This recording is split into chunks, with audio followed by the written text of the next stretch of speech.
Parts हैं. Suppose this is the first part and this is the second part. तो दो part का product कितना है? 0. तो दो पार्ट का प्रोडक्ट अगर 0 है तो किसी एक पार्ट को 0 होना पड़ेगा. अगर दो टर्म का प्रोडक्ट 0 होता है तो किसी एक टर्म को 0 होना ही पड़ेगा. Is obvious. ठीक है ना. कौन सा पार्ट 0 होगा ये डिसाइड कैसे करेंगे?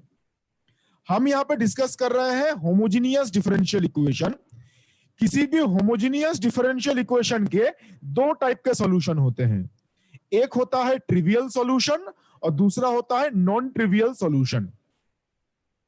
जब हम मैट्रिसेस डिस्कस करेंगे तब भी हम ये होमोजीनियस इक्वेशन के दो सॉल्यूशंस होते हैं, ये हम वहां पे भी यूज करेंगे. तो होमोजीनियस ऑर्डिनरी डिफरेंशियल इक्वेशन के दो टाइप के सॉल्यूशंस हैं. First type trivial solution, second type non trivial solution. अब वन बाय वन डिस्कस करते हैं. ट्रिवियल सॉल्यूशन का मतलब क्या है? ट्रिवियल सॉल्यूशन का मतलब है solution that is y is equal to 0. जो गिवन डिफरेंशियल इक्वेशन था उसका सॉल्यूशन क्या है? y. तो ट्रिवियल सॉल्यूशन का मतलब है y इज इक्वल टू 0. और अगर आप ध्यान से देखें y equal to 0 given differential equation को ऑलवेज सेटिस्फाई करेगा. गिवन डिफरेंशियल इक्वेशन क्या था? a d2y dx2 plus b dy dx plus cy equal to 0. ये हमारे पास डिफरेंशियल इक्वेशन गिवन था जिसको हम सॉल्व कर रहे थे. ठीक है ना. अब देखिए इस इक्वेशन में अगर आप y के बदले 0 रिप्लेस करते हैं, जो ट्रिवियल सॉल्यूशन बताया गया वो अगर आप इस इक्वेशन में रिप्लेस करते हैं तो सेटिस्फाई नहीं करेगा. y अगर 0 है तो dy dx भी क्या हो जाएगा? 0. d2y dx2 भी क्या हो जाएगा? 0. तो ये जो y इक्वल टू 0 ये ट्रिवियल सॉल्यूशन है, ये इस इक्वेशन को ऑलवेज सेटिस्फाई करता है. ये जो a b और c है इसका वैल्यू कुछ भी हो, कोई भी फाइनाइट वैल्यू हो. y अगर 0 है तो ये थर्ड पार्ट 0 बनेगा. y 0 है तो dy dx भी 0 होगा और y 0 है तो d2y dx2 भी 0 होगा. तो d2y dx2 भी 0, dy dx भी 0 और y भी 0. तो ए बी सी का आप कोई भी वैल्यू रिप्लेस करो, कोई भी वैल्यू मतलब कोई भी फाइनाइट वैल्यू, आप एबीसी का कोई भी फाइनाइट वैल्यू रिप्लेस करो, ये इक्वेशन सेटिस्फाई होगा ही, मतलब इक्वल टू 0 आएगा. तो इसलिए हम बोलते हैं ये जो ट्रिवियल सॉल्यूशन है ये ऑलवेज एग्जिस्ट करता है. किसी भी होमोजेनियस इक्वेशन के लिए ट्रिवियल सॉल्यूशन ऑलवेज एग्जिस्ट करता है. ऑलवेज एग्जिस्ट करने का मतलब है trivial solution A B C के वैल्यू पे डिपेंड नहीं करता. सो दिस इज इंडिपेंडेंट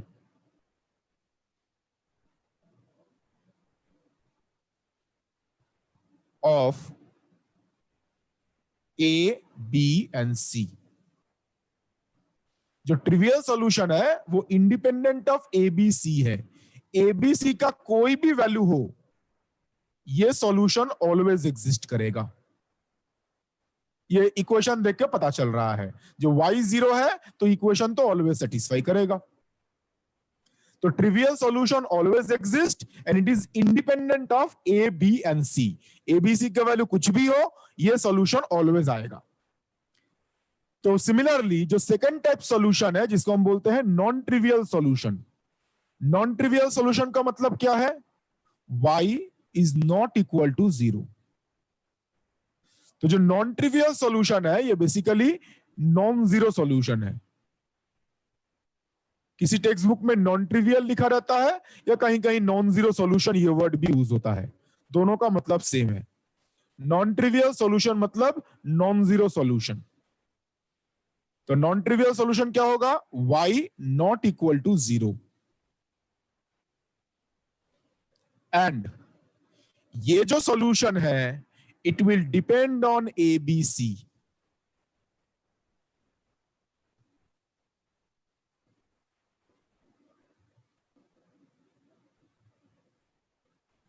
ये एबीसी पे डिपेंड करता है। अगर हम एबीसी का वैल्यू चेंज करेंगे तो ये नॉन ट्रिवियल सॉल्यूशन चेंज होगा। ठीक है, तो होमोजीनियस इक्वेशन के दो सॉल्यूशंस हैं, trivial solution, non trivial solution. Trivial solution का मतलब क्या बताया गया? ट्रिवियल सॉल्यूशन का मतलब है y इक्वल टू 0 और ये एबीसी पे डिपेंड नहीं करता। और नॉन ट्रिवियल सॉल्यूशन का मतलब क्या है? y नॉट इक्वल टू 0 और ये एबीसी पे डिपेंड करता है। एबीसी पे कैसे डिपेंड करता है अभी हम बता रहे हैं। अब बताइए, अगर आपको एग्जामिनेशन में एक होमोजीनियस इक्वेशन का सॉल्यूशन पूछा जाता है, जस्ट बोला गया होमोजीनियस इक्वेशन का सॉल्यूशन कैलकुलेट कीजिए, तो सॉल्यूशन का मतलब ट्रिवियल सॉल्यूशन कैलकुलेट करना है या non trivial solution? Just question में बोला गया है find the solution of the differential equation, homogeneous equation है, तो हमें ट्रिवियल सॉल्यूशन कैलकुलेट करना है या नॉन ट्रिवियल सॉल्यूशन कैलकुलेट करना है? क्वेश्चन में एग्जैक्टली कुछ मेंशन नहीं किया गया है। Right, non trivial solution. हमें यहां पे नॉन ट्रिवियल सॉल्यूशन कैलकुलेट करना है, बिकॉज ट्रिवियल सॉल्यूशन में कैलकुलेशन करने जैसा ऐसा कुछ नहीं है। ट्रिवियल सॉल्यूशन क्या है? y इक्वल टू 0, ये तुम्हें पता ही है, ये ऑलवेज एग्जिस्ट करेगा, इसमें क्या कैलकुलेशन करेंगे? y equal to 0। तो एग्जामिनेशन में जो आपको सॉल्यूशन पूछा जाता है, सॉल्यूशन का मतलब आपको नॉन ट्रिवियल सॉल्यूशन कैलकुलेट करना है। ट्रिवियल सॉल्यूशन कैलकुलेट करना का सच कोई मतलब ही नहीं है। Trivial solution y equal to 0 के अलावा कुछ नहीं हो सकता। ठीक है ना? तो अब यहां पे देखिए, जो मैंने पॉइंट बताया, नॉन ट्रिवियल सॉल्यूशन किस पे डिपेंड करता है? ये एबीसी पे डिपेंड करता है। ऐसा क्यों? यहां पे बोला गया था जो फर्स्ट पार्ट और सेकेंड पार्ट है, इन दोनों का प्रोडक्ट कितना है? 0। नॉन ट्रिवियल सॉल्यूशन का मतलब है y नॉन जीरो होगा, और y को हमने क्या अज्यूम किया था?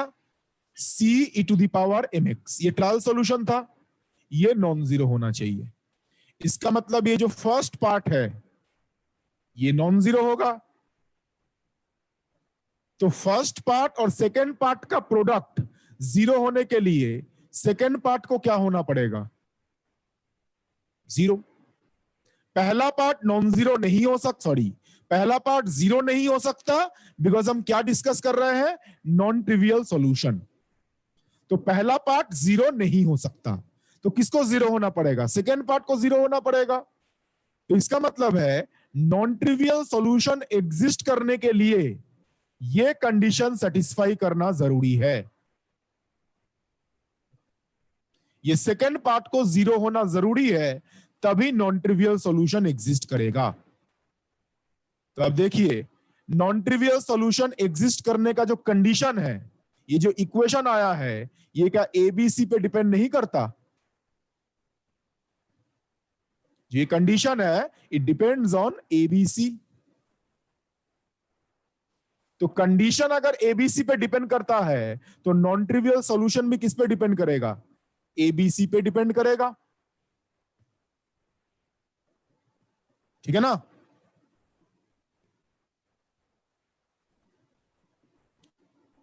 क्लियर है ये? मैंने यहां पे बोला जो नॉन ट्रिवियल सॉल्यूशन है, नॉन ट्रिवियल सॉल्यूशन का मतलब है y is not equal to 0। अब y को हमने क्या अज्यूम किया था? Trial solution c e to the power mx। तो नॉन ट्रिवियल सॉल्यूशन के लिए c e to the power mx ये क्या होना चाहिए? ये नॉन जीरो होना चाहिए। तो यहां पे आप देखिए, फर्स्ट पार्ट ये था, सेकेंड पार्ट ये था, दोनों का प्रोडक्ट 0 आना चाहिए। अब नॉन ट्रिवियल सॉल्यूशन है तो फर्स्ट पार्ट तो 0 नहीं हो सकता, बस यही तो सॉल्यूशन था ना। इसी को हमने क्या बोला था? y बोला था। तो ये 0 नहीं हो सकता, तो ये अगर 0 नहीं हो सकता तो किसको 0 होना पड़ेगा? इस सेकेंड पार्ट को 0 होना पड़ेगा, am² plus bm plus c, तभी तो प्रोडक्ट 0 हो सकता है।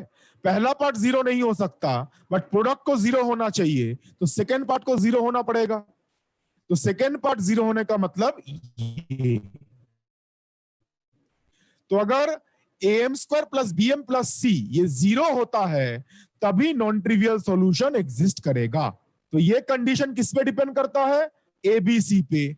अगर एबीसी का वैल्यू चेंज होता है तो कंडीशन चेंज हो जाएगा, मतलब इक्वेशन चेंज हो जाएगा। तो कंडीशन एबीसी पे डिपेंड करता है, तो ये सॉल्यूशन भी किस पे डिपेंड करेगा? एबीसी पे। तो नॉन ट्रिवियल सॉल्यूशन एबीसी पे डिपेंड करता है। एबीसी कांस्टेंट कोएफिशिएंट्स है जो बताया गया था।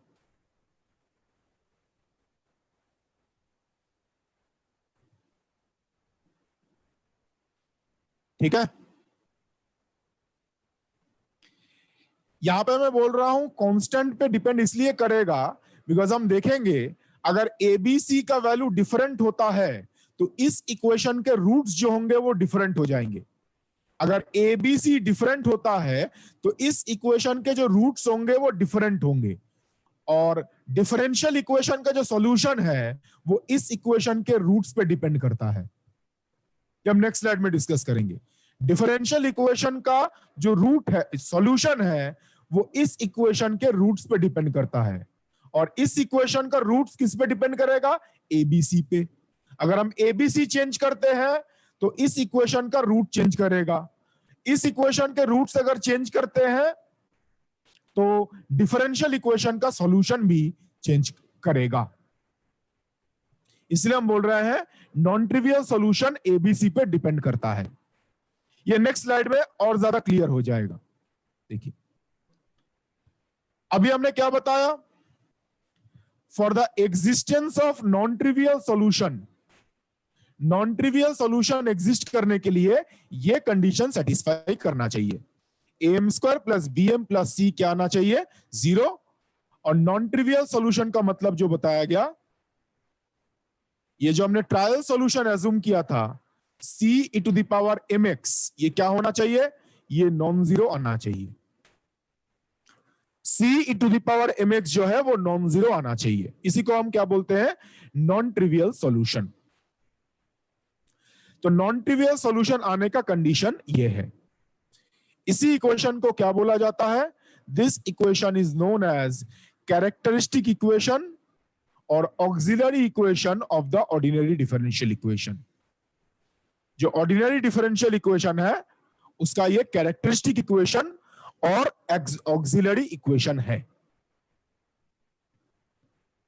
क्लियर? ठीक है। नाउ जैसे मैंने बताया इस इक्वेशन के जो रूट्स होंगे वही डिफरेंशियल इक्वेशन का सॉल्यूशन डिसाइड करेगा। तो ओरिजिनल डिफरेंशियल इक्वेशन, जो ऑर्डिनरी डिफरेंशियल इक्वेशन था, उसका ऑर्डर क्या था? Second order.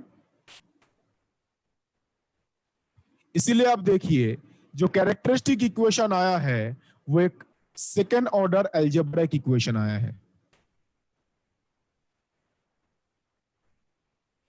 जो ओरिजिनल डिफरेंशियल इक्वेशन था उसका ऑर्डर 2 था, इसलिए जो कैरेक्टरिस्टिक इक्वेशन है उसका ऑर्डर भी क्या है? 2, क्वाड्रेटिक इक्वेशन। इन जनरल क्या बोल सकते हैं? This one, the characteristic equation of A nth order linear differential equation will be a nth order algebraic equation। जैसे मैंने बताया था जो method second order differential equation के लिए ट्रू है वो nth ऑर्डर डिफरेंशियल इक्वेशन के लिए भी ट्रू होगा।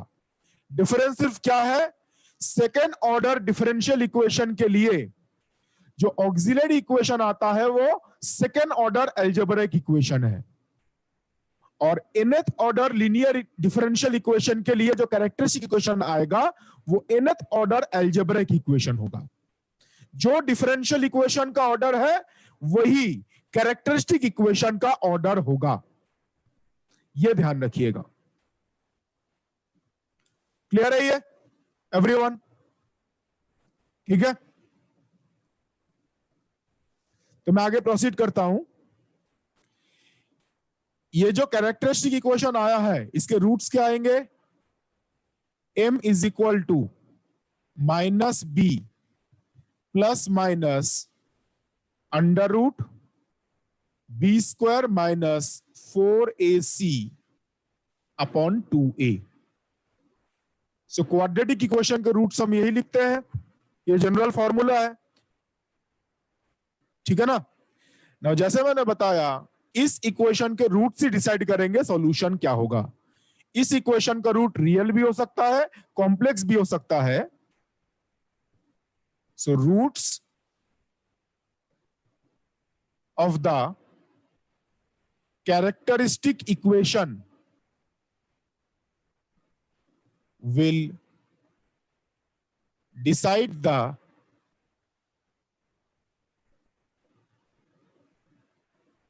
nature of the solution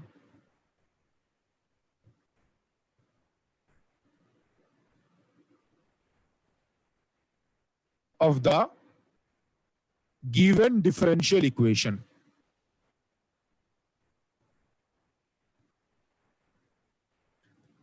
characteristic equation का जो रूट्स है वही डिसाइड करेंगे गिवन डिफरेंशियल इक्वेशन का रूट्स क्या हैं।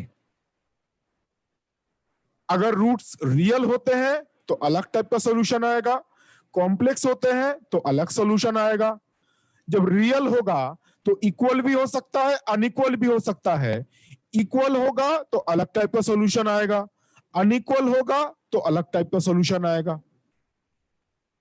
ठीक है, तो नेक्स्ट हम 3 डिफरेंट केसेस डिस्कस करेंगे। कैरेक्टरिस्टिक इक्वेशन के रूट्स अगर डिफरेंट टाइप्स के होते हैं तो उससे हम डिफरेंशियल इक्वेशन का सॉल्यूशन कैसे बताते हैं। ठीक है, अगर हम कैरेक्टरिस्टिक इक्वेशन का रूट्स चेंज होता है, रियल होता है, कॉम्प्लेक्स होता है, तो डिफरेंशियल इक्वेशन का जो सॉल्यूशन है वो कैसे चेंज होगा, उसका नेचर कैसे चेंज होगा। ओके, ना यहां पे एक चीज हम एजम्पशन कर रहे हैं, जो एबीसी कांस्टेंट कोएफिशिएंट था, बताया गया था वो रियल कांस्टेंट भी हो सकता है, कॉम्प्लेक्स कांस्टेंट भी हो सकता है। जो एबीसी है वो रियल कांस्टेंट भी हो सकता है, कॉम्प्लेक्स कांस्टेंट भी हो सकता है। यहां पे हम एज्यूम कर रहे हैं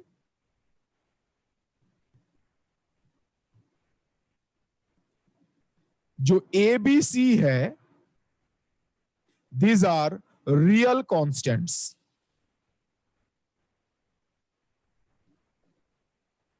ABC are real constants. ABC जब रियल कांस्टेंट होता है तो इसके कॉरिस्पॉन्डिंग हम 3 डिफरेंट केसेस डिस्कस करेंगे, 1 by 1। Case 1, case 2, case 3।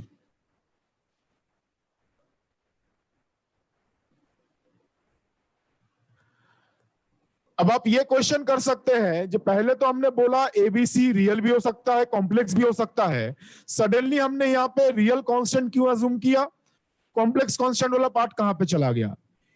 यहां पे हम एबीसी को रियल कांस्टेंट चूज कर रहे हैं, उसके कॉरिस्पॉन्डिंग 3 पॉसिबल केसेस आ सकते हैं। एबीसी में से कोई एक भी अगर कॉम्प्लेक्स कांस्टेंट बन जाता है तो इन 3 केसेस के अलावा और भी डिफरेंट केसेस आ सकते हैं। रिपीटिंग, ए बी सी अगर रियल कांस्टेंट है तो 3 पॉसिबल केसेस आएंगे जो हम 1 by 1 डिस्कस करेंगे। एबीसी में से कोई एक कांस्टेंट भी अगर कॉम्प्लेक्स कांस्टेंट बन जाता है, in that case in 3 cases के अलावा और भी डिफरेंट केसेस आ सकते हैं। ठीक है, उसका कोई लिमिटेशन नहीं है, कुछ भी आ सकता है।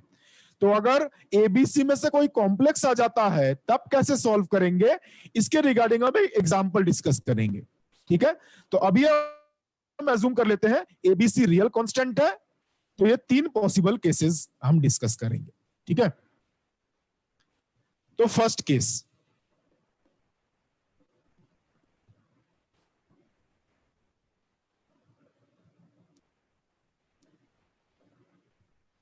फर्स्ट केस क्या है, if B square minus 4ac is greater than 0। Roots real होंगे या कॉम्प्लेक्स होंगे वो बी स्क्वायर माइनस 4ac इस फैक्टर पे डिपेंड करता है। बी स्क्वायर माइनस 4ac अगर पॉजिटिव है तो under root B square minus 4ac जो है ये रियल नंबर आएगा। रियल नंबर का जो स्क्वायर रूट है वो रियल नंबर ही होता है।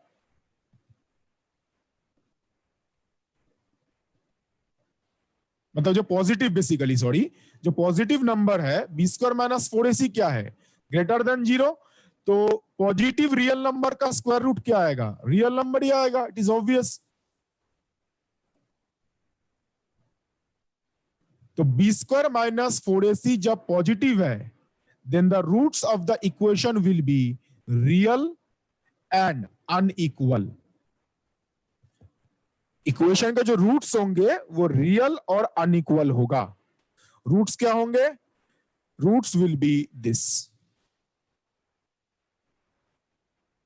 Is the first root, plus sign consider किया गया है, and this is the second root, minus sign consider किया गया है।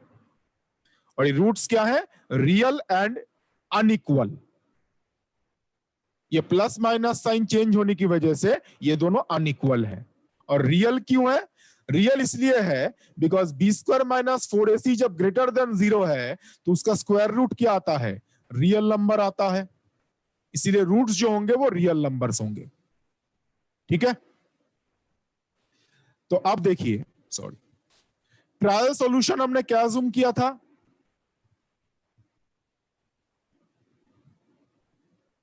ट्रायल सॉल्यूशन अज्यूम किया गया था y is equal to c e to the power mx। जो ट्रायल सॉल्यूशन है उसको हमने c e to the power mx ये अज्यूम किया। अब m के कितने वैल्यूज आ गए? दो वैल्यूज है, m1 m2। This is the first value of m, this is the second value of m, m1 and m2। तो हम क्या लिख सकते हैं? फर्स्ट लीनियरली इंडिपेंडेंट सॉल्यूशन आएगा y1 which is equal to e to the power m1x,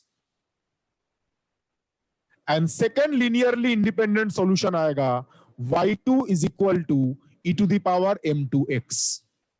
जो trial solution है वो इस फॉर्मेट का अज्यूम किया गया था, और m के दो वैल्यूज आए हैं, m1 एंड m2। तो पहला सॉल्यूशन होगा e to the power m1x और दूसरा सॉल्यूशन होगा e to the power m2x। और इन दोनों को क्या बोला गया है? Linearly independent solutions. ये दोनों सॉल्यूशंस जो है वो लीनियरली इंडिपेंडेंट है। लीनियरली इंडिपेंडेंट होने का मतलब क्या है? हम एक सॉल्यूशन को दूसरे सॉल्यूशन के स्केलर मल्टीपल में नहीं लिख सकते। दो सॉल्यूशंस लीनियरली इंडिपेंडेंट है, इसका मतलब होता है हम एक सॉल्यूशन को दूसरे सॉल्यूशन के स्केलर मल्टीपल में नहीं लिख सकते। That means y2 is not equal to k into y1।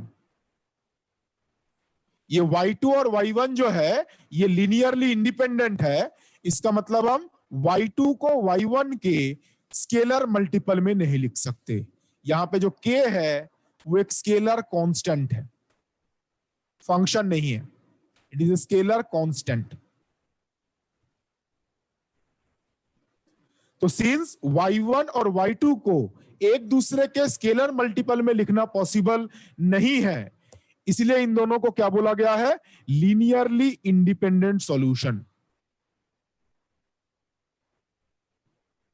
तो एग्जाम में अगर आपको पूछा जाता है इस डिफरेंशियल इक्वेशन के दो लीनियरली इंडिपेंडेंट सॉल्यूशन बताइए, तो आंसर होगा दिस। पहला इंडिपेंडेंट सॉल्यूशन है y1 और दूसरा इंडिपेंडेंट सॉल्यूशन है y2। ठीक है, और अगर सॉल्यूशन पूछा जाता है, सॉल्यूशन का मतलब हमें जनरल सॉल्यूशन कैलकुलेट करना है। क्वेश्चन में अगर सॉल्यूशन पूछा गया है इसका मतलब हमें जनरल सॉल्यूशन कैलकुलेट करना है। जनरल सॉल्यूशन क्या होता है?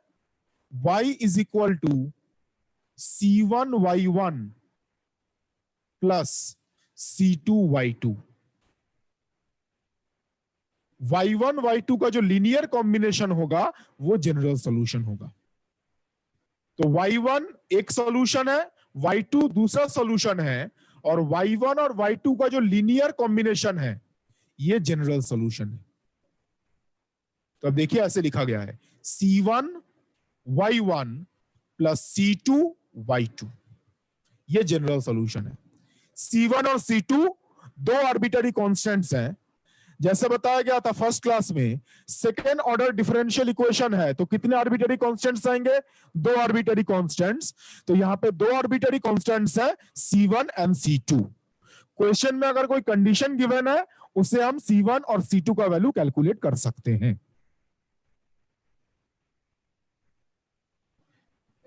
इस स्लाइड में जो बताया गया, किसी पॉइंट में डाउट है तो प्लीज आस्क। मैं 30 सेकंड वेट कर रहा हूं, अदरवाइज हम इसके रिगार्डिंग एक प्रॉब्लम डिस्कस करेंगे।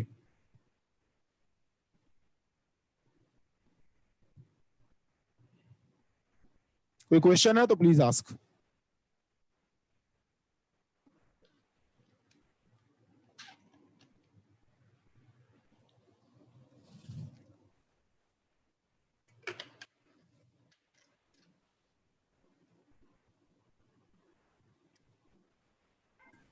किसी को क्वेश्चन पूछना है तो अनम्यूट करके पूछ सकता है।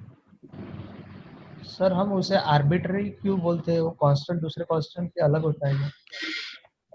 बिकॉज इसका वैल्यू आर्बिट्ररी कुछ भी हो सकता है। जब तक हमें कंडीशन पता नहीं है तब तक हम नहीं बता सकते उसका एग्जैक्ट वैल्यू। उसका वैल्यू आर्बिट्ररी कुछ भी हो सकता है। Okay sir. जैसा मैंने बोला था ना, जिस सेकेंड ऑर्डर डिफरेंशिएशन का जो सॉल्यूशन वो एक फैमिली ऑफ कर्व को रिप्रेजेंट करता है, और सिंस ये सेकेंड ऑर्डर इक्वेशन है तो इसका जो सॉल्यूशन होगा वो 2 पैरामीटर फैमिली ऑफ कर्व को रिप्रेजेंट करेगा। जो 2 आर्बिटरी कांस्टेंट्स है उसी को 2 आर्बिटरी पैरामीटर बोला जाता है। और आर्बिटरी पैरामीटर या आर्बिटरी कांस्टेंट का मतलब है उसका वैल्यू कुछ भी हो सकता है इन जनरल सॉल्यूशन। अगर हम कोई पर्टिकुलर कंडीशन अप्लाई करते हैं तब एक पर्टिकुलर वैल्यू पता चलेगा। सर ये जो हमने 2 सॉल्यूशन लिखे हैं y1 और y2 इंडिपेंडेंट सॉल्यूशन, इनमें सी क्यों नहीं लिखा गया है सर? एक चीज देखिए, सॉल्यूशन मेनली आपका जो एक्स डिपेंडेंसी वो है, सी मल्टीप्लाई करने पे सॉल्यूशन चेंज नहीं होता। सॉल्यूशन का मतलब हम एक्स डिपेंडेंसी की बात कर रहे हैं ना। हाँ जी सर। तो इसलिए यहाँ पे कांस्टेंट लिखने का ऐसा कोई मतलब नहीं है। Okay sir. अगर आप कांस्टेंट लिख भी देते हैं कोई फर्क नहीं पड़ेगा। ठीक है, इसलिए इंडिपेंडेंट सॉल्यूशन में वहां पे सी लिखने का ऐसा कोई मतलब नहीं है। आप लिख भी सकते हो नहीं भी लिख सकते हो, कोई फर्क नहीं पड़ता। Okay sir. हेलो सर, ये ट्रायल सॉल्यूशन सी ई की पावर mx क्यों यूज करते हैं? थोड़ा जोर से बोलिएगा, वॉइस थोड़ा कम आ रहा है। सर ये ट्रायल सॉल्यूशन सी ई की पावर mx क्यों हम लेते हैं? Trial solution c to the power mx क्यों चूज किया गया है इसको मैं एक्सप्लेन करूंगा, डोंट वरी। अभी हम पहले क्वेश्चन को सॉल्व कैसे करते हैं वो डिस्कस कर लेते हैं, या इसमें मैं आऊंगा ट्रायल सॉल्यूशन इस फॉर्मेट का क्यों है। सर जब इसका प्रॉपर हमें थ्योरेटिकल रीजन होगी, हेलो सर, जब हमें बताइए। इक्वेशन होगी तो हमें ट्रायल सॉल्यूशन निकालने की तो नीड नहीं है ना, हम डायरेक्ट कैरेक्टरिस्टिक इक्वेशन लिखेंगे और फिर आगे स्टार्ट कर देंगे। हाँ एक बार थोड़ा सा जोर से बोलेंगे, थोड़ा सा साउंड कम आ रहा है। हेलो सर, अगर बताइए। हमें जब हम इक्वेशन होगी सॉल्व करने के लिए मिलेगी तब हम ट्रायल सॉल्यूशन लिखने हाँ। की तो नीड ही नहीं होगी, तब तो हम सीधा कैरेक्टरिस्टिक इक्वेशन लिखेंगे और फिर आगे सॉल्व कर देंगे। हाँ बिल्कुल, एग्जाम में जब आएगा तब आप डायरेक्टली कैरेक्टरिस्टिक इक्वेशन लिखेंगे, m1 m2 कैलकुलेट करेंगे और सॉल्यूशन लिख देंगे। ये ट्रायल सॉल्यूशन तो बस ये निकालने के लिए किया गया है ना, इससे हम स्टार्टिंग में। देखिए ट्रायल सॉल्यूशन जो है जैसे सब्जेक्टिव क्वेश्चन होता है तब आपको ये पूरा स्टेप बाय स्टेप फॉलो करना पड़ता है। लेकिन एमसीक्यू में इतना स्टेप फॉलो करने का जरूरत नहीं है, आप डायरेक्ट कैरेक्टरिस्टिक इक्वेशन लिख सकते हैं। ओके सर, ठीक है। अगर एग्जैक्ट मेथड में पहले आपको ट्रायल सॉल्यूशन अज्यूम करना है वो तो सब्जेक्टिव क्वेश्चन में यूज करेंगे, एमसीक्यू में जरूरत नहीं। ठीक है सर।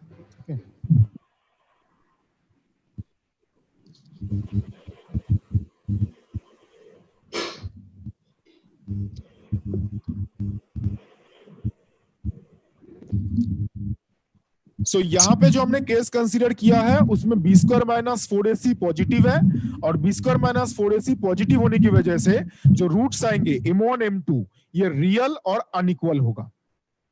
ठीक है, तो नेक्स्ट इसके एग्जांपल इसके रिगार्डिंग एक क्वेश्चन सॉल्व करते हैं।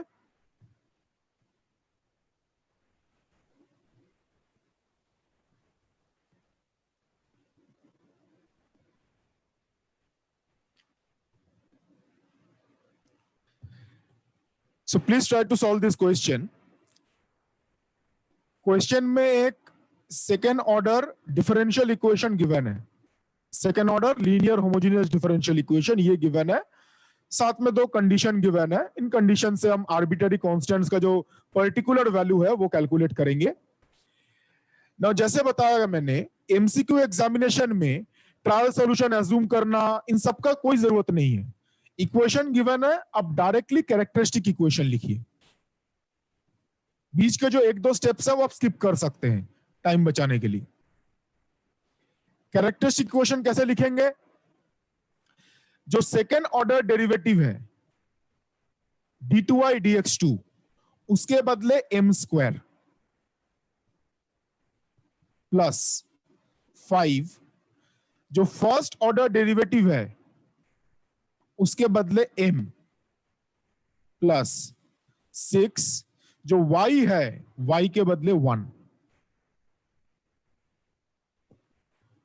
अब ये डायरेक्टली लिख सकते हैं। बीच के जो एक दो स्टेप है आप स्किप कर दीजिए, टाइम बच जाएगा। तो क्या बताया मैंने?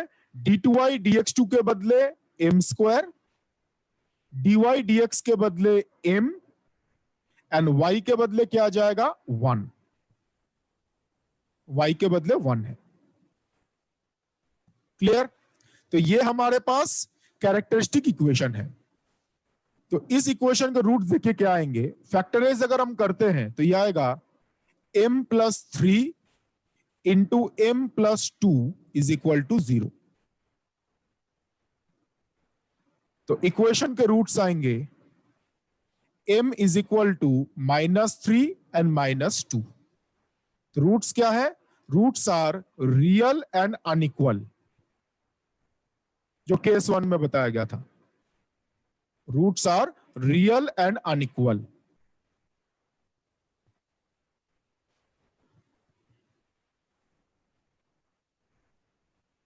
ठीक है, क्लियर है ये? तो रूट्स क्या आ गए? -3 एंड -2, रियल एंड अनइक्वल। अगर आपको क्वेश्चन में यह पूछा जाता दो इंडिपेंडेंट सॉल्यूशन बताइए, तो फर्स्ट इंडिपेंडेंट सॉल्यूशन होता y1, y1 is e to the power -3x, and second independent solution होता y2, e to the power -2x। तो ये दो लीनियरली इंडिपेंडेंट सॉल्यूशंस हैं।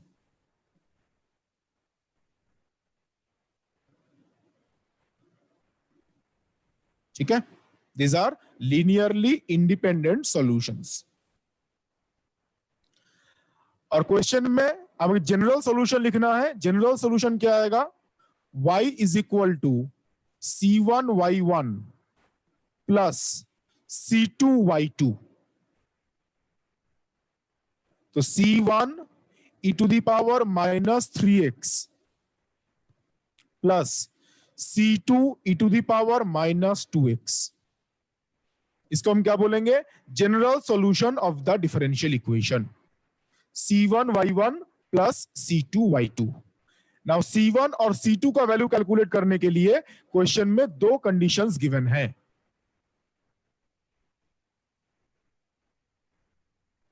ठीक है, तो अब देखिए एक कंडीशन तो y के ऊपर है, दूसरा कंडीशन किसके ऊपर है? y dash. तो पहले हम y डैश कैलकुलेट कर लेते हैं। y डैश का मतलब उसका डेरिवेटिव। तो y डैश कितना आएगा? Just calculate the derivative. -3c1 e to the power -3x -2c2 e to the power -2x, ये इसका डेरिवेटिव आएगा। नाउ कंडीशन अप्लाई कीजिए। कंडीशन क्या है? फर्स्ट कंडीशन है x इक्वल टू 0 पे y 0 है। ये कंडीशन किस पे अप्लाई करेंगे? y के ऊपर। तो ये कंडीशन अप्लाई करेंगे तो ये आएगा c1 plus c2 is equal to 0। और दूसरा कंडीशन है y dash at x equal to 0 is 15। ये कंडीशन किस पे अप्लाई करेंगे? y डैश पे। y डैश ये है, तो x के बदले 0 और y डैश कितना है? 15। तो ये आ जाएगा -3c1 -2c2 is equal to 15। Now just आप इन दो इक्वेशन को सॉल्व कीजिए, c1 और c2 का वैल्यू पता चल जाएगा।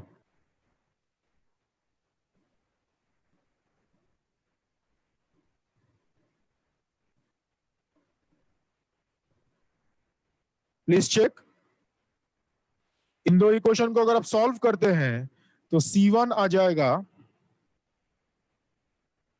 C1 is -15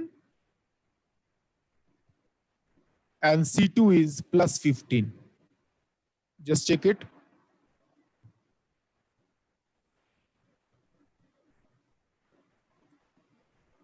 The final solution is -15 C1, -15 e to the power -3x plus 15 e to the power -2x. This is the final solution. किस स्टेप में किसी को डाउट है तो प्लीज आस्क, अदरवाइज हम नेक्स्ट पार्ट में प्रोसीड करेंगे।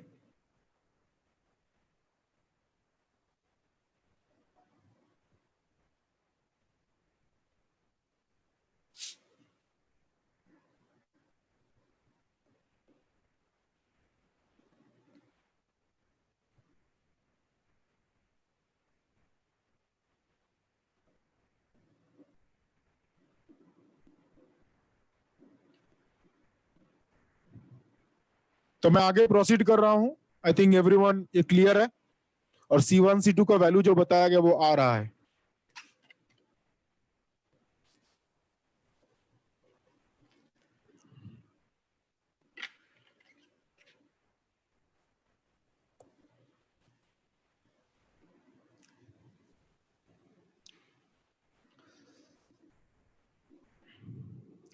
So next part,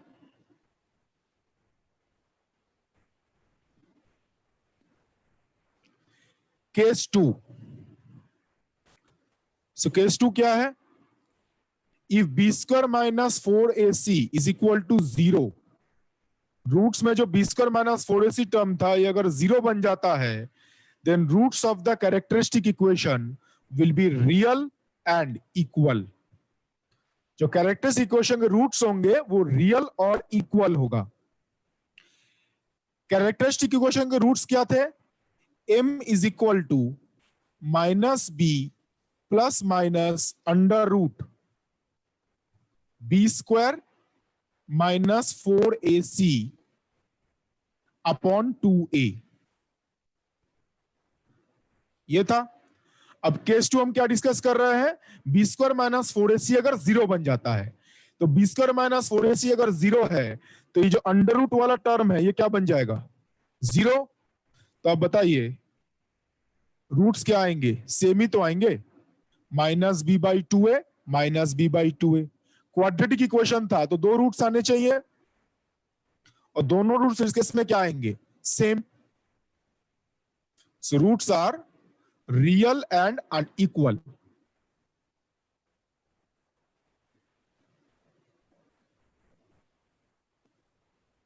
ठीक है, तो क्या लिखा गया है? m1 is equal to m2 is equal to -b/2a।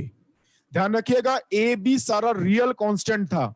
यहां पे हम जो भी डिस्कस कर रहे हैं केस 1 केस 2 केस 3, इसमें a b c real constants हैं। ठीक है, तो ध्यान रखिएगा।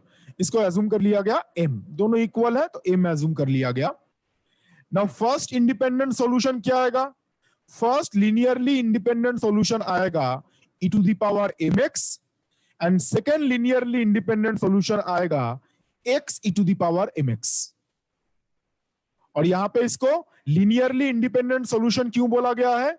बिकॉज y2 को हम y1 के लीनियर स्केलर मल्टीपल में नहीं लिख सकते।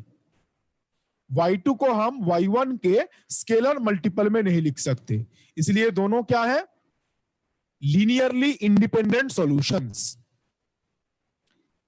अब यहां पे एक ऑब्वियस सा क्वेश्चन है जो सब मैक्सिमम लोगों के दिमाग में आ रहा होगा। हमने ट्रायल सॉल्यूशन क्या अज्यूम किया था?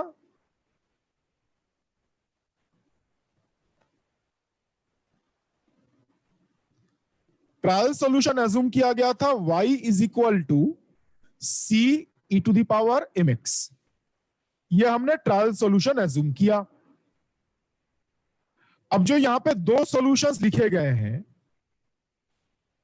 पहला सॉल्यूशन तो समझ में आया। पहला सॉल्यूशन है e to the power mx, और जो ट्रायल सॉल्यूशन था वो भी e⁻mx फॉर्मेट का ही था, लेकिन दूसरे सॉल्यूशन में ये x फैक्टर मल्टीप्लाई क्यों कर दिया गया? सॉल्यूशन में तो ऐसा था ही नहीं, सॉल्यूशन में ऐसा कोई x फैक्टर तो प्रेजेंट था ही नहीं, यहां पे कोई x है, जस्ट एक्सपोनेंशियल है, so there is no x term present in the trial solution. जो ट्रायल सॉल्यूशन है उसमें कोई x टर्म प्रेजेंट नहीं है। तो ये ऑब्वियस सा क्वेश्चन है, ट्रायल सॉल्यूशन में अगर x टर्म प्रेजेंट नहीं है तो यहां पे x कहां से हमने लिख दिया, और x ही क्यों लिखा? x से स्क्वायर भी लिख सकते थे, x क्यूब भी लिख सकते थे, कोई भी फंक्शन लिख सकते थे, सडनली हमने x ही क्यों लिखा? x में स्पेशल क्या है? ट्रायल सॉल्यूशन में तो x प्रेजेंट ही नहीं था, जो हम ट्रायल सॉल्यूशन की बात कर रहे हैं तो x प्रेजेंट ही नहीं है, यहां पे सडनली x कहां से चला आया, और x ही मल्टीप्लाई करना होगा, ये हम समझेंगे कैसे। तो अभी तक दो क्वेश्चन अनआंसर्ड है, दो क्वेश्चन का जवाब मैंने अभी तक नहीं दिया है। पहला क्वेश्चन क्या था? ट्रायल सॉल्यूशन का फॉर्मेट ये क्यों चूज किया गया, ये क्वेश्चन था जिसका जवाब मैंने अभी तक नहीं दिया है।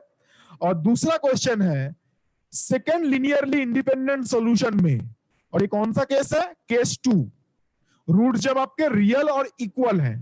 केस 2 में जब सेकेंड लिनियरली इंडिपेंडेंट सॉल्यूशन लिखा जाता है तो ये x फैक्टर क्यों मल्टीप्लाई किया गया?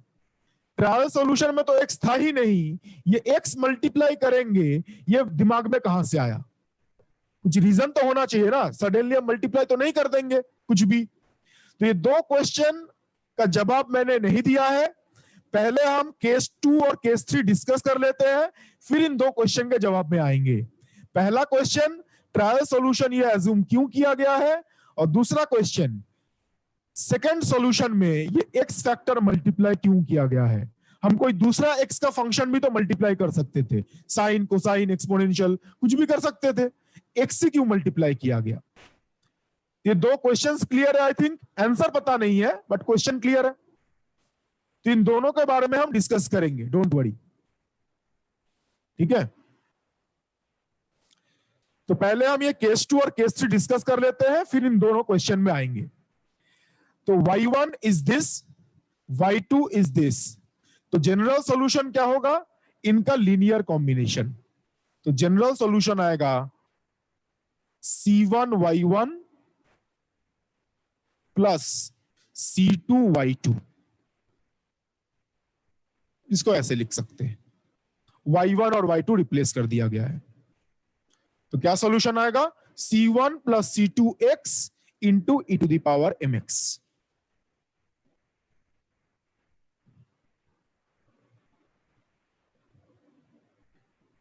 नाउ जैसे मैंने बताया, जो method second order differential equation के लिए ट्रू है वो nth ऑर्डर के लिए भी ट्रू होगा।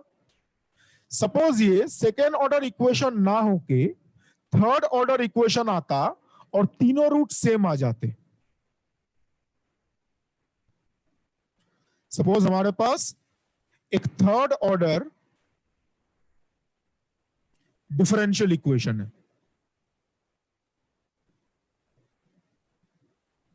ठीक है, और इस थर्ड ऑर्डर डिफरेंशियल इक्वेशन के तीन रूट सेम आ गए, मतलब जो कैरेक्टरिस्टिक इक्वेशन के रूट्स हैं वो सेम आ गए, m1 equal to m2 equal to m3। In this case तीन इंडिपेंडेंट सॉल्यूशन क्या लिखेंगे? First independent solution will be, suppose this is equal to m,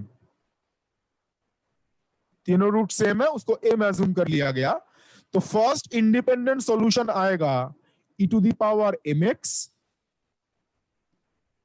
second independent solution आएगा x e⁻mx, and third independent solution आएगा x² e⁻mx। अगर ये second order equation ना होके third order equation होता और तीनों रूट सेम चले आते तो तीन सॉल्यूशन हम ऐसे लिख सकते हैं, और जनरल सॉल्यूशन क्या लिखते हैं? y इज इक्वल टू तीनों का linear combination c1y1 plus c2y2 plus c3y3। General solution ये आ जाता। तो ये एग्जाम में ये क्वेश्चन भी हो सकता है, ये थर्ड ऑर्डर इक्वेशन गिवन है और तीनों रूट सेम है, तो सॉल्यूशन हम इस तरीके से लिखेंगे। एवरीवन ये क्लियर है?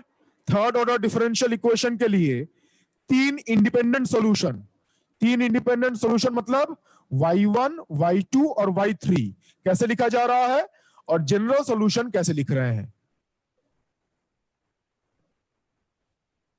ठीक है, तो नेक्स्ट हम इसके रिगार्डिंग एक प्रॉब्लम डिस्कस करेंगे। राइट, अगर ये फोर्थ ऑर्डर होता तो एक्स क्यूब चला आता। ये जनरल आप जनरलाइज कर सकते हैं। सेकेंड ऑर्डर है तो एक्स मल्टीप्लाई हुआ, थर्ड ऑर्डर है तो एक में एक्स स्क्वायर। अगर फोर्थ ऑर्डर होता तो चार सॉल्यूशंस आते, तो एक्स स्क्वायर एक्स क्यूब। ठीक है, ऐसा आप nth ऑर्डर के लिए सॉल्यूशन लिख सकते हैं। ओके, तो फोर्थ ऑर्डर होता तो y4 में एक्स क्यूब आता। ठीक है, तो मैं आगे प्रोसीड कर रहा हूं, इसके रिगार्डिंग एक प्रॉब्लम डिस्कस करेंगे। कोई डाउट है इसमें तो प्लीज आस्क। इस क्वेश्चन के आंसर में हम आएंगे, बिकॉज यही सबका डाउट होगा कि एक्स क्यू मल्टीप्लाई किया गया या एक्स स्क्वायर क्यू मल्टीप्लाई किया गया। टेक्स्ट बुक में सिर्फ लिखा रहता है एक्स मल्टीप्लाई करेंगे, एक्स स्क्वायर मल्टीप्लाई करेंगे, बट क्यू मल्टीप्लाई किया जाता है। इस क्वेश्चन में आएंगे हम। इसके अलावा जो बताया गया उसमें कोई डाउट है?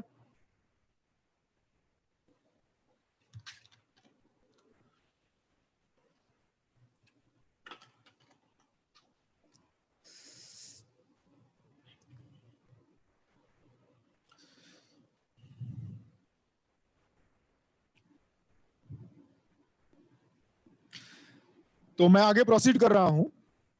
Please try to solve this question.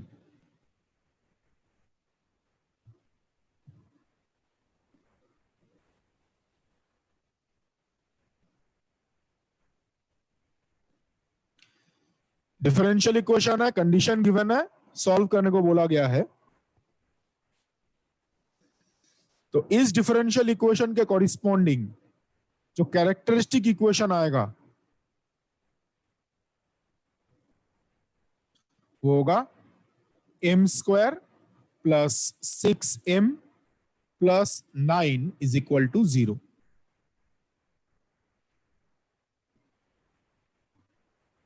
तो ये बेसिकली होगा m plus 3 into m plus 3। दोनों फैक्टर सेम आएंगे, तो m इक्वल टू क्या आएगा? -3।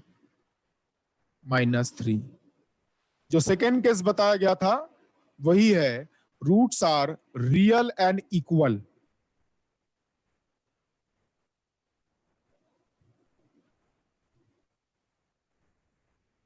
जो रूट्स है वो रियल और इक्वल है। ठीक है, तो जैसे बताया गया, फर्स्ट लीनियरली इंडिपेंडेंट सॉल्यूशन आएगा e to the power mx and second linearly independent solution आएगा x into e to the power mx।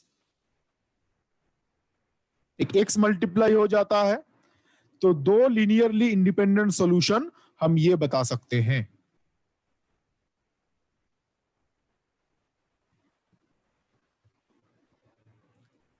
तो जनरल सॉल्यूशन क्या आएगा?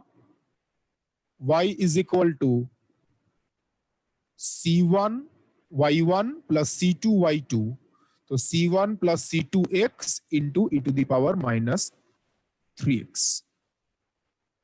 This is the general solution.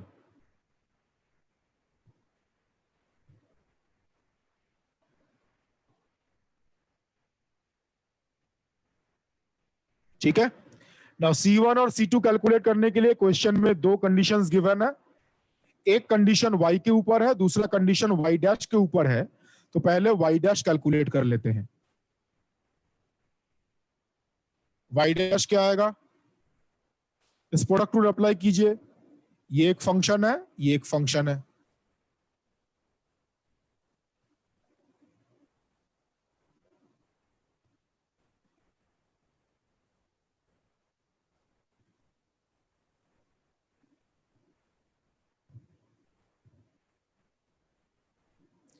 तो प्रोडक्ट रूल अप्लाई करके derivative करेंगे तो ये आ जाएगा। ना दो कंडीशन क्वेश्चन में गिवन है, वो अप्लाई कीजिए।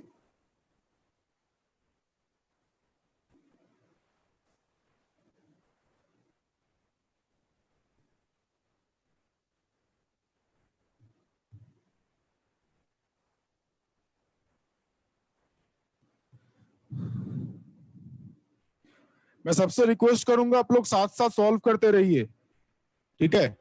ये एक प्रॉब्लम है, जस्ट नोट डाउन करने में फायदा नहीं होगा, अगर आप खुद से सॉल्व करेंगे तभी अच्छे से समझ पाएंगे। तो स्टेप बाय स्टेप आप सॉल्व करते रहिए साथ साथ। तो पहला कंडीशन अगर हम अप्लाई करते हैं, पहला कंडीशन है x इक्वल टू 0 पे y 0 है, तो c1 plus c2 into 0 e to the power minus 3 into 0, और y कितना है 0, इस पे अप्लाई कर रहे हैं। यहां से आपको c1 का वैल्यू पता चल जाएगा, c1 is equal to 0।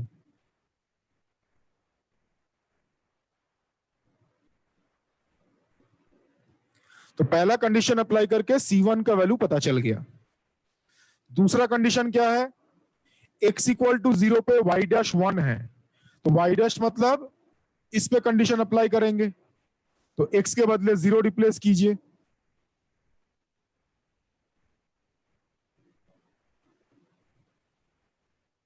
c1 तो ऑलरेडी 0 हमने कैलकुलेट किया है, c1 के बदले भी 0,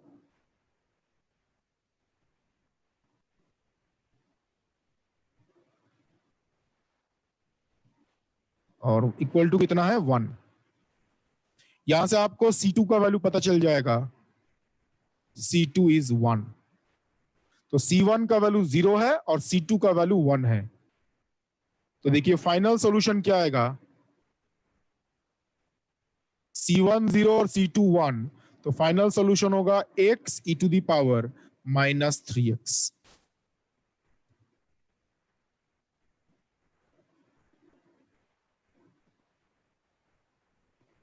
This is the final solution. C1 is 0, C2 is 1, replace कर दीजिए। तो जो जनरल सॉल्यूशन है उससे आपको ये पर्टिकुलर सॉल्यूशन पता चल जाएगा।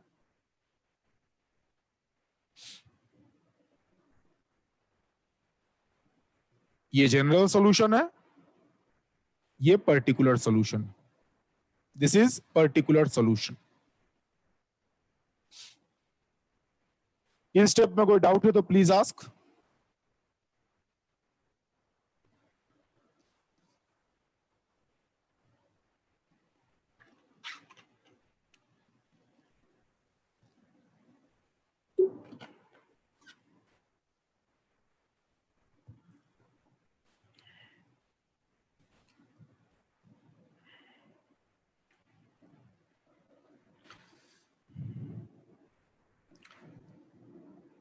आप लोगों को मैथमेटिकल का जो डीपीपी शीट 2 है वो आप लोगों को व्हाट्सएप में मिल गया है ना, ऐप में तो अपलोड किया गया है, आई थिंक व्हाट्सएप में भी शेयर किया गया है, जो सेकेंड प्रॉब्लम शीट है।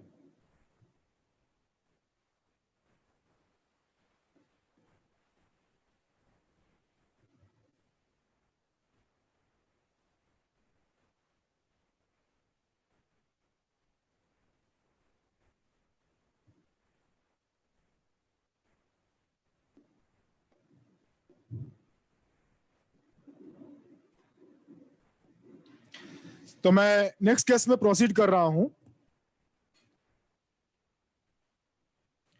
केस 3। तो फर्स्ट केस क्या था, B square minus 4ac positive है। सेकेंड केस क्या था, बी स्क्वायर माइनस 4ac 0 है। Third case B square minus 4ac अगर नेगेटिव है, लेस देन 0, तब क्या होगा? बी स्क्वायर माइनस 4ac अगर नेगेटिव है तो roots of the characteristic equation क्या होता है? Will be complex conjugate of each other. जो कैरेक्टरिस्टिक इक्वेशन के रूट्स होते हैं वो एक दूसरे का कॉम्प्लेक्स कॉन्जुगेट होगा। किस तरीके से? कैरेक्टरिस्टिक इक्वेशन का रूट्स क्या बताया गया था?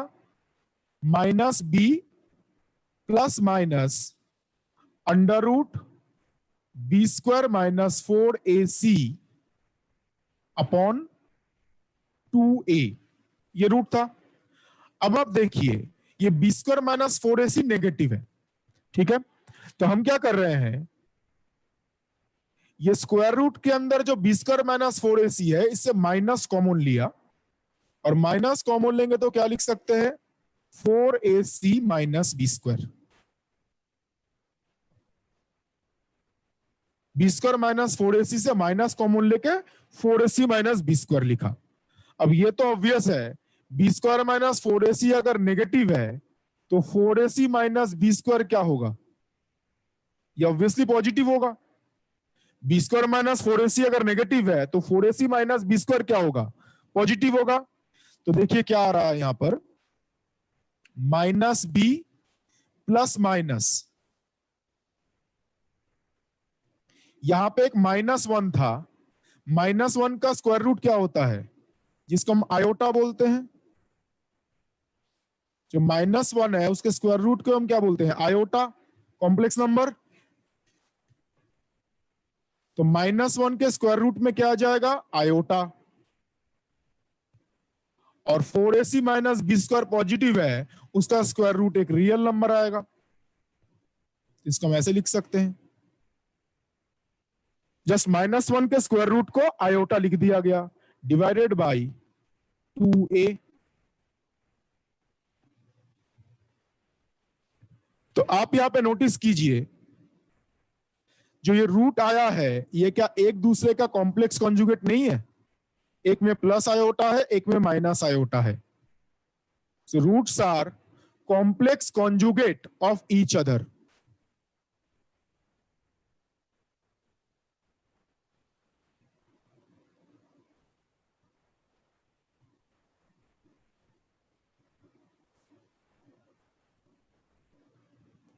बोल सकते हैं complex conjugate of each other. तो देखिए दो रूट्स क्या लिखे गए हैं, m1 is this, m2 is this. अगर आप ध्यान से देखें, m1 को अगर हम अल्फा प्लस आयोटा बीटा बोलते हैं तो m2 को हम क्या बोल सकते हैं? उसका complex conjugate alpha minus iota beta. m1 अगर अल्फा प्लस आयोटा बीटा है तो m2 क्या होगा? अल्फा माइनस आयोटा बीटा, उसका कॉम्प्लेक्स कॉन्जुगेट। और अल्फा और बीटा कितना है? Alpha is equal to -b/2a and beta is equal to under root 4ac minus B square upon 2a। ध्यान रखिएगा अल्फा और बीटा जो है वो रियल है। ये कॉम्प्लेक्स क्यों बन रहा है? आयोटा फैक्टर की वजह से। अल्फा और बीटा जो आएगा वो रियल नंबर ही आएगा, यहां पे आयोटा की प्रेजेंस की वजह से ये क्या होगा? Complex number. तो एक रूट अगर अल्फा प्लस आयोटा बीटा है, दूसरा रूट होगा अल्फा माइनस आयोटा बीटा, और अल्फा और बीटा ये है। तो जो बताया गया बी स्क्वायर माइनस 4ac अगर नेगेटिव है तो दो रूट्स क्या आएंगे? एक दूसरे का कॉम्प्लेक्स कॉन्जुगेट। ठीक है, तो यहां पर दो इंडिपेंडेंट सॉल्यूशन क्या लिख सकते हैं? First independent solution y1 is equal to e to the power m1x, और m1 को हमने क्या बोला? Alpha plus iota beta. And second linearly independent, sorry,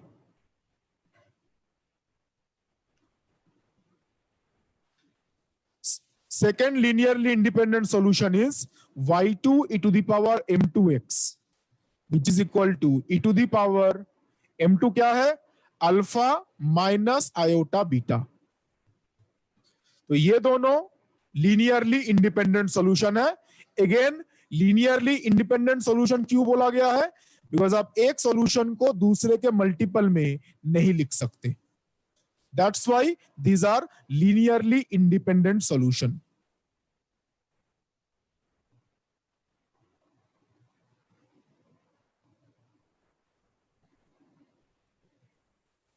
ठीक है, मैं आगे प्रोसीड कर रहा हूं। तो जनरल सॉल्यूशन क्या लिख सकते हैं?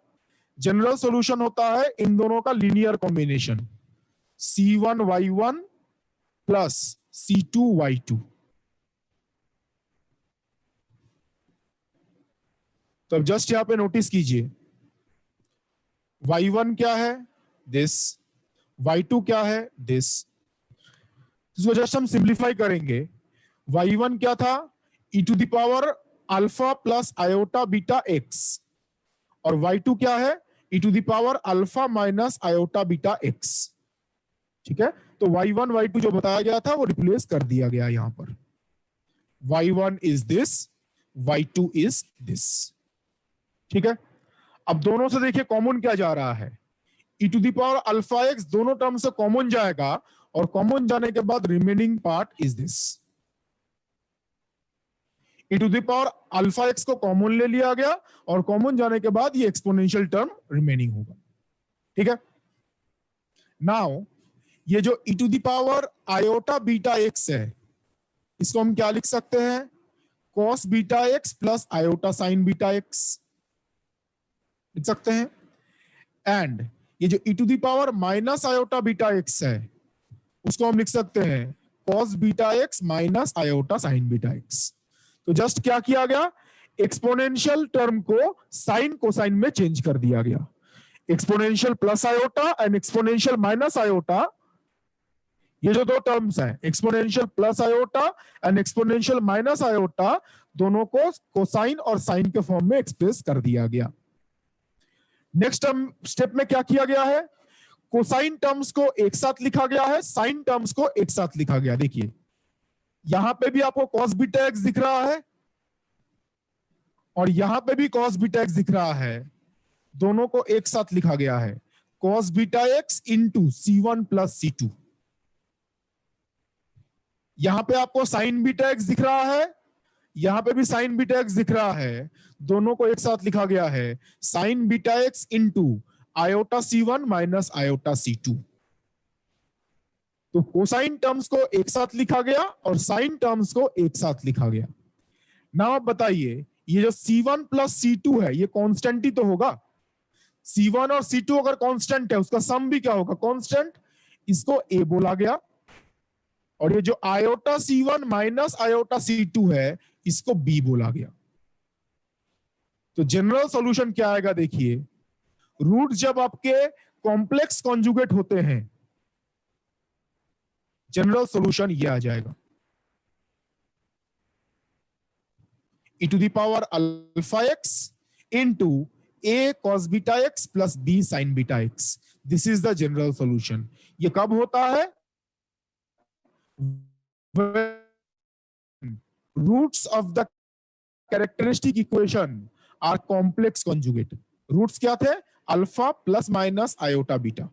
रूट्स जब इस फॉर्मेट के आएंगे, तो हम जनरल सॉल्यूशन डायरेक्टली ये लिख सकते हैं। जो इंटरमीडिएट स्टेप्स है या कैलकुलेशन है, उसको आप स्किप कर सकते हैं। आपको जस्ट चेक करना है, जो रूट्स आया है वो रूट्स इस फॉर्मेट का है, मतलब कॉम्प्लेक्स कॉन्जुगेट है। वहां से आप अल्फा और बीटा पता कर लीजिए और डायरेक्टली आप ये सॉल्यूशन लिख दीजिए। ये जो कैलकुलेशंस है, ये कैलकुलेशन करने का कोई मतलब नहीं है इन एमसीक्यू एग्जामिनेशन। समझ में आया? रूट्स अगर कॉम्प्लेक्स कॉन्जुगेट है तो किस तरीके से हम जनरल सॉल्यूशन लिखते हैं। मैं 30 सेकंड वेट कर रहा हूं। किसी स्टेप में कोई डाउट है तो प्लीज आस्क, अदरवाइज केस 3 के रिगार्डिंग एक प्रॉब्लम डिस्कस करेंगे।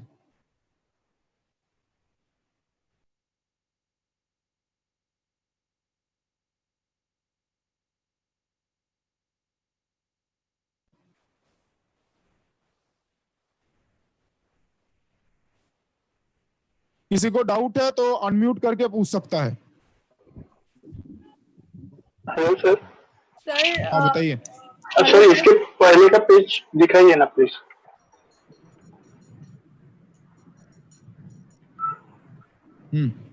एक मिनट।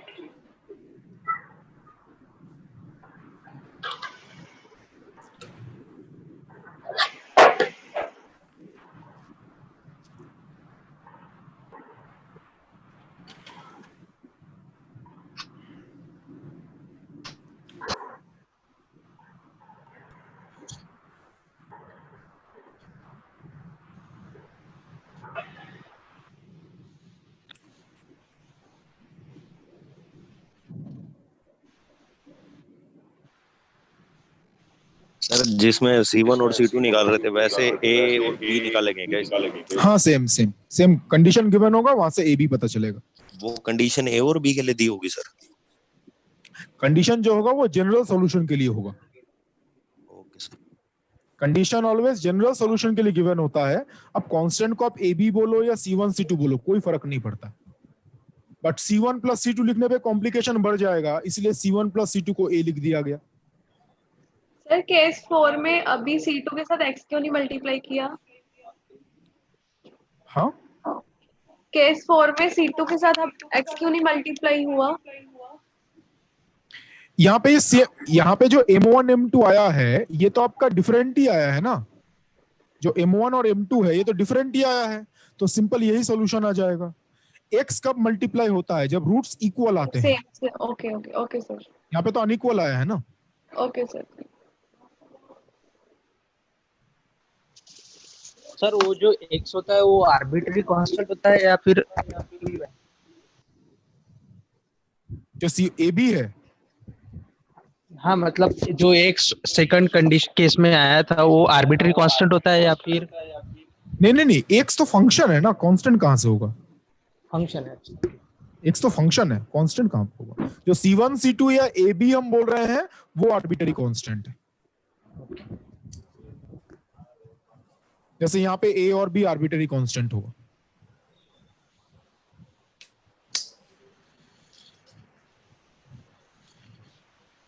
तो आगे प्रोसीड कर रहे हैं, एक क्वेश्चन डिस्कस करेंगे।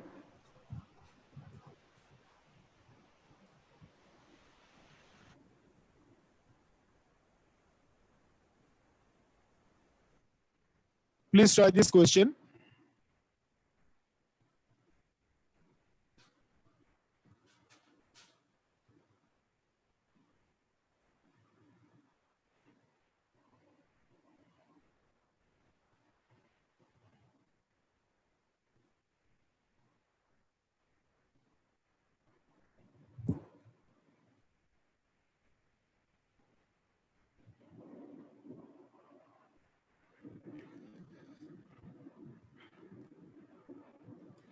Given differential equation का corresponding characteristic equation m square minus 2m plus 10 is equal to 0. तो रूट्स आएगा m is equal to minus b plus minus under root b square minus 4ac is check upon 2a.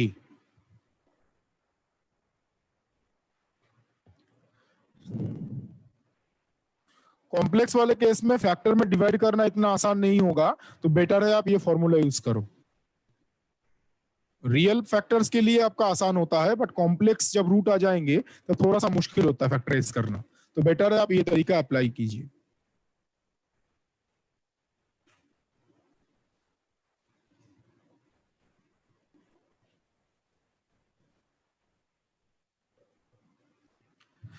तो ये अगर आप simplify करेंगे तो आप देखेंगे ये आएगा 1 प्लस माइनस 4 माइनस 40 हो जाएगा -36। तो जो -36 आएगा उसका स्क्वायर रूट क्या लिख सकते हैं? 6 आयोटा, डिवाइड में 2 है तो 3 आयोटा बन जाएगा। So roots are complex conjugate 1 plus minus 3 iota. आप यहां पे देखिए,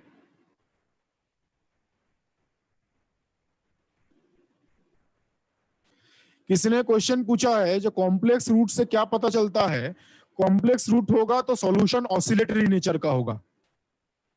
जो कैरेक्टरिस्टिक इक्वेशन है उसका सॉल्यूशन अगर कॉम्प्लेक्स होता है, इसका मतलब है डिफरेंशियल इक्वेशन का जो सॉल्यूशन है वो ऑसिलेटरी नेचर का होगा, उसमें साइन कोसाइन का डिपेंडेंसी है, ऑसिलेटरी बिहेवियर शो करेगा। तो यहां पर ये कॉम्प्लेक्स रूट आया है, किस फॉर्मेट का है, alpha plus minus iota beta, जो केस 3 में बताया गया। तो आप आसानी से अल्फा और बीटा का वैल्यू बता सकते हैं, alpha is 1 and beta is 3। तो सॉल्यूशन क्या लिखेंगे, e to the power alpha x, alpha is 1 into a cos beta x, beta is 3, तो a cos 3x plus b sin 3x। This is the general solution. ना question में 2 conditions given है, उससे आप a और b का value calculate कीजिए। Already हमने केस 1 और केस 2 में जो एग्जांपल लिया था उसमें मेथड बताया था। जस्ट अप्लाई द कंडीशन और बताइए a और b का वैल्यू कितना है। ये 2 कंडीशंस हैं।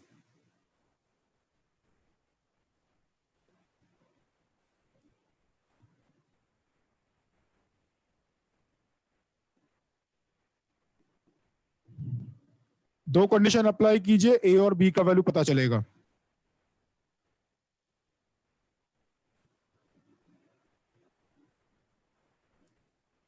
प्लीज चेक, फर्स्ट कंडीशन से ए का वैल्यू आएगा, a is 4, and second condition से बी का वैल्यू आएगा, b is -1। Please check you are getting this और not. A is 4, B is -1.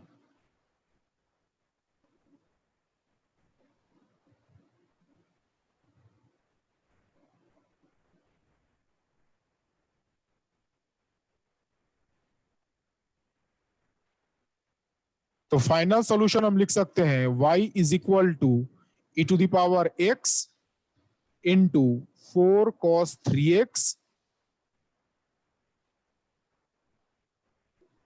minus sin 3x।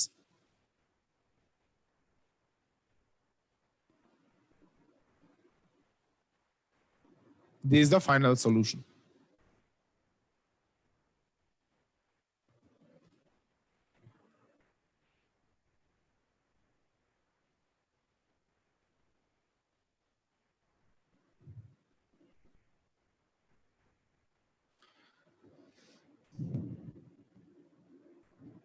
Everyone please check A और B का value आ रहा है कि नहीं। हम नेक्स्ट क्वेश्चन में प्रोसीड करेंगे।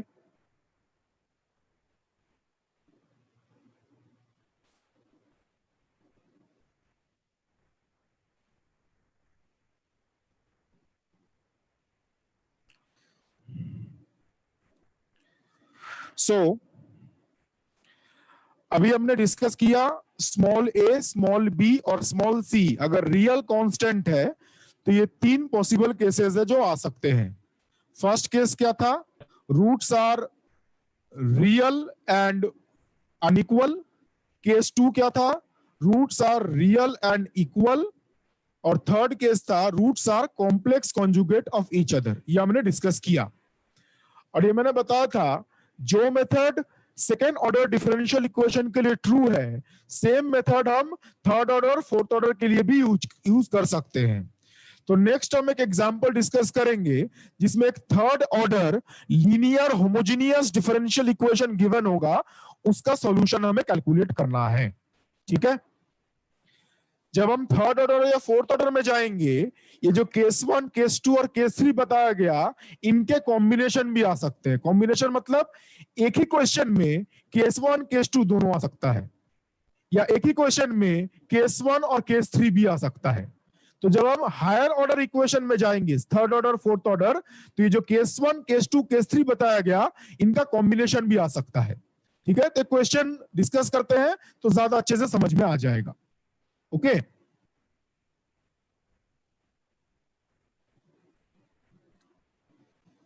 ए और बी का वैल्यू यही है, ए इज 4, बी इज -1.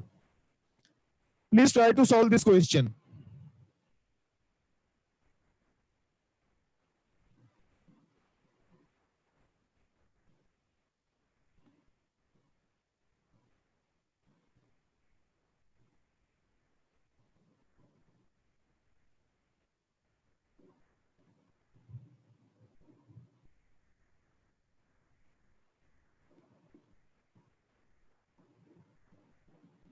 यहाँ पे एक third order linear homogeneous differential equation given है, इसका सॉल्यूशन कैलकुलेट करना है.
राइट कुछ लोगों ने ऑलरेडी सही जवाब दे दिया है. जो m के रूट्स हैं, तो कैरेक्टरिस्टिक इक्वेशन आएगा m cube plus m square plus 4m plus 4. जैसे सेकेंड ऑर्डर के लिए कैरेक्टरिस्टिक इक्वेशन लिखना बताया गया था, same technique. So this will be the characteristic equation.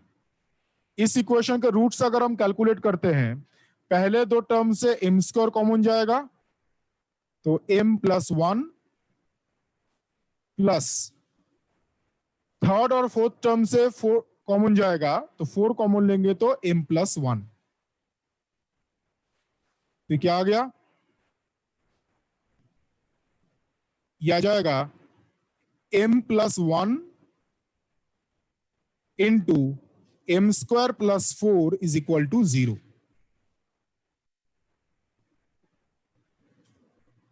Third order equation है तो 3 रूट्स आएंगे. तो यहां पे अगर हम फर्स्ट फैक्टर की बात करें, m इक्वल m प्लस 1, इससे क्या रूट बनेगा? m is equal to -1, real root.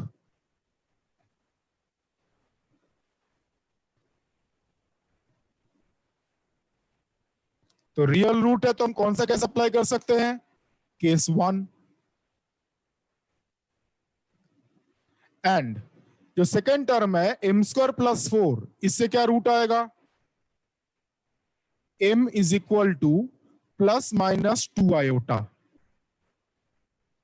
आप देख सकते हैं ये जो रूट है वो कॉम्प्लेक्स कॉन्जुगेट आया है. कॉम्प्लेक्स कॉन्जुगेट मतलब ये जो फॉर्म बताया गया था, alpha plus minus iota beta. Alpha कितना है? अल्फा इज 0 और बीटा कितना है? Beta is 2.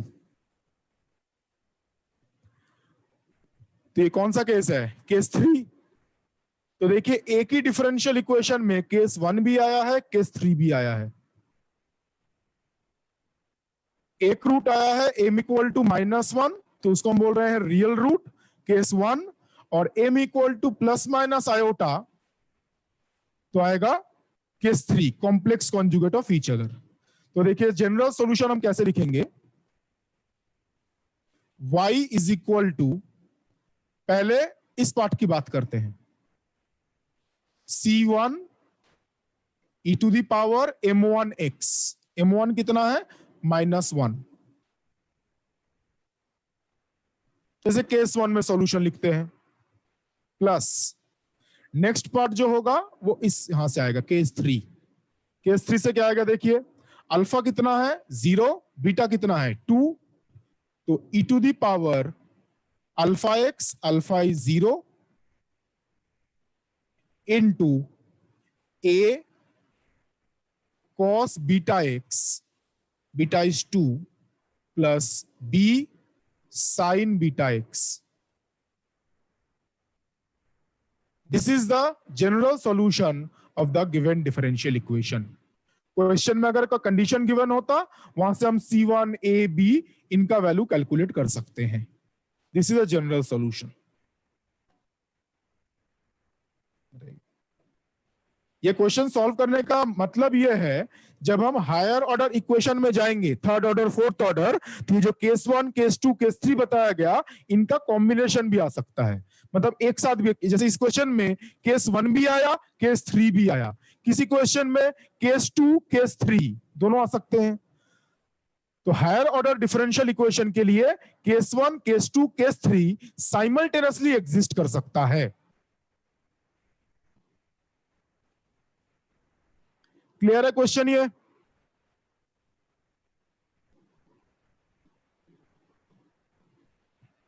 एवरीवन?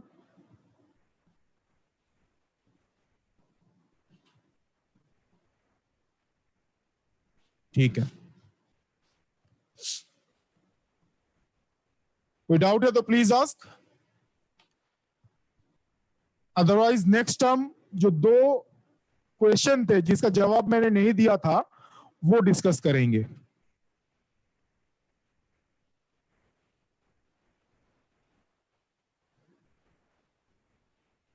ठीक है, तो मैं आगे प्रोसीड कर रहा हूं.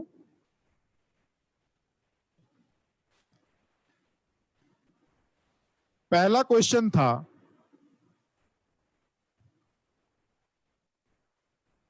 Trial solution. हम क्या अज्यूम करते हैं, y is equal to c e to the power mx. Trial solution हम ये अज्यूम करते हैं. क्वेश्चन है y. ट्रायल सॉल्यूशन इसी फॉर्मेट का होगा, हमें पता कैसे चला? ट्रायल सॉल्यूशन इसी फॉर्मेट का होगा, हमें पता कैसे चला? ठीक है, इस क्वेश्चन का जो आंसर है वो बताएंगे. उसके लिए हम क्या कर रहे हैं, देखिए हमारे पास जो डिफरेंशियल इक्वेशन था वो है d2a d2y dx2 plus b dy dx plus cy is equal to 0. ये इक्वेशन था. हम जस्ट क्या कर रहे हैं, इस इक्वेशन को ऑपरेटर के फॉर्म में लिख रहे हैं. ऑपरेटर फॉर्म का मतलब जो derivative with respect to x है, फर्स्ट ऑर्डर डेरिवेटिव, इसको हम लिखते हैं कैपिटल डी. कैपिटल डी का मतलब है first order derivative with respect to x. वैसे ही अगर हम सेकेंड ऑर्डर डेरिवेटिव की बात करें, d2 dx2, तो ये भी एक ऑपरेटर है, इसको क्या बोलेंगे, डी स्क्वायर. और अगर इक्वेशन में nth ऑर्डर डेरिवेटिव होता है, ऑल दीज आर ऑपरेटर्स, तो इसको क्या बोलेंगे, d to the power n. तो यहां पे हम डेरिवेटिव्स को ऑपरेटर के फॉर्म में चेंज करेंगे. कैपिटल डी का मतलब है डेरिवेटिव ऑपरेटर, डी स्क्वायर का मतलब है 2 बार derivative, D to the power n का मतलब है n टाइम्स डेरिवेटिव. ठीक है, तो अब देखिए इस इक्वेशन को हम क्या लिख सकते हैं. a, ये जो सेकेंड ऑर्डर डेरिवेटिव है y का, इसको हम ये लिख सकते हैं D square acting on y. देखिए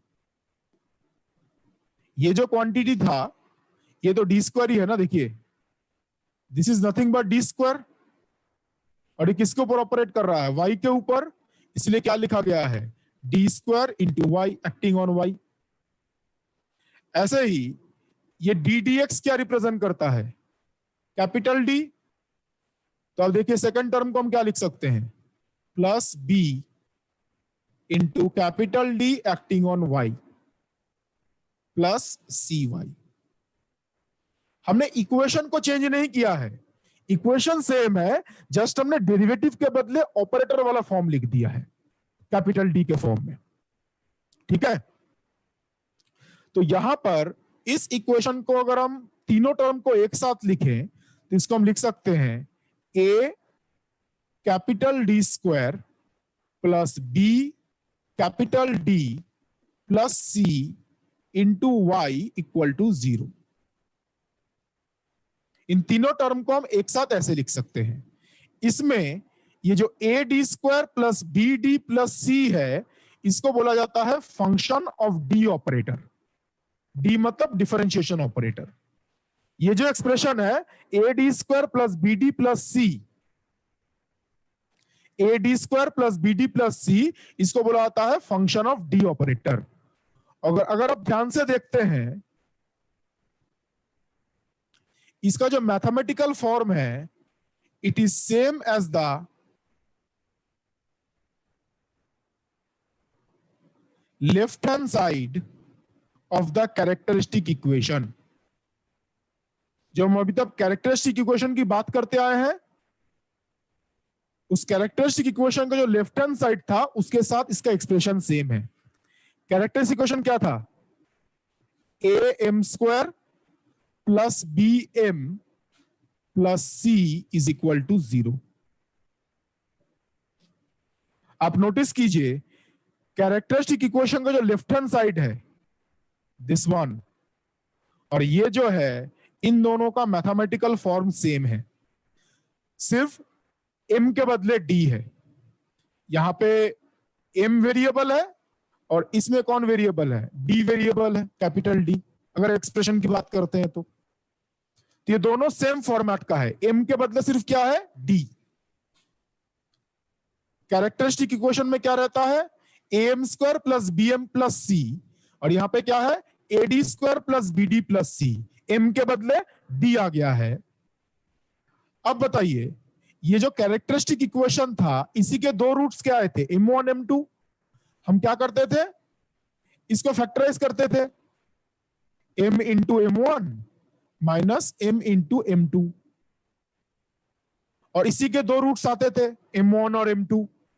और ये रूट्स क्या डिसाइड करता था? सॉल्यूशन क्या होगा?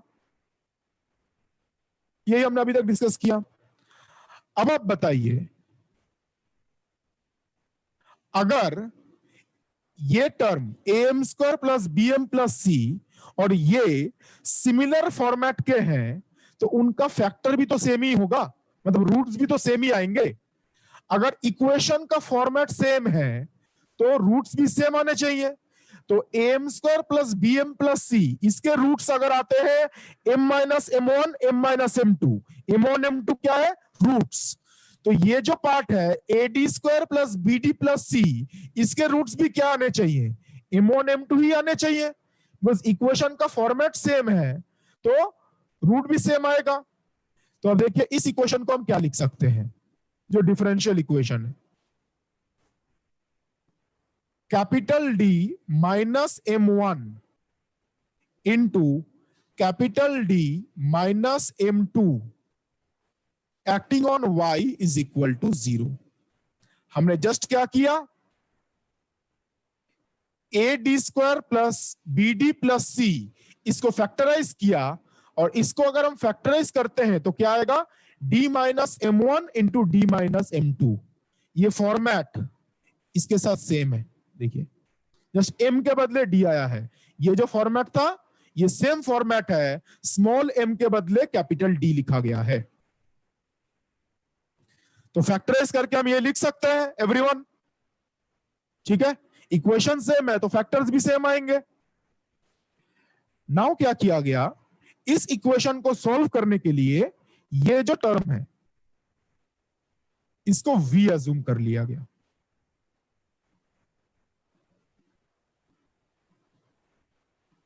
सपोज दिस इज v,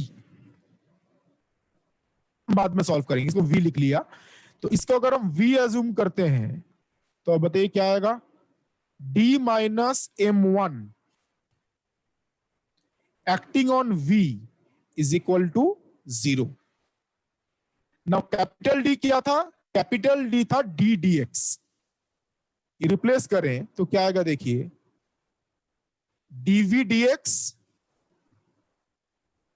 ये d अगर v पे ऑपरेट करता है तो dv dx minus m1v is equal to 0। एक फर्स्ट ऑर्डर डिफरेंशियल इक्वेशन आ गया है। हमने जस्ट क्या किया, d minus m2 into Y, इसके बदले कोई एक फंक्शन आएगा, इसके बदले v एज्यूम कर लिया, तो v लिख दिया। नाउ d को ऑपरेट करेंगे v के ऊपर, तो क्या आएगा dv dx, और m1 तो कांस्टेंट है, तो m1 इंटू v। तो ये क्या चला है, फर्स्ट ऑर्डर इक्वेशन। तो फर्स्ट ऑर्डर इक्वेशन का सॉल्यूशन कैसे कैलकुलेट करना है पता है, ये किस टाइप का है। फर्स्ट ऑर्डर में हमने 7 डिफरेंट टाइप्स डिस्कस किए थे। ये किस टाइप का डिफरेंशियल इक्वेशन है, एनीवन? ये किस टाइप का डिफरेंशियल इक्वेशन है, सॉल्व कैसे करेंगे?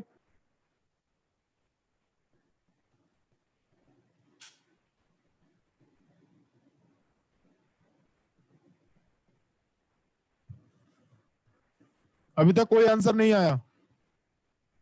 ये किस टाइप का डिफरेंशियल इक्वेशन है? इतना टाइम नहीं लगना चाहिए, इतना कॉम्प्लिकेटेड फॉर्म तो है नहीं है।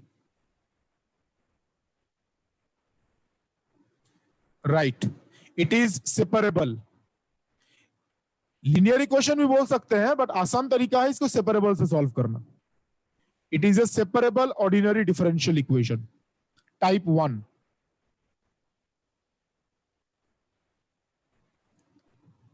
और सेपरेबल में जो मेथड बताया गया था उससे अगर हम सॉल्व करते हैं तो यह आ जाएगा some constant a into e to the power m1x।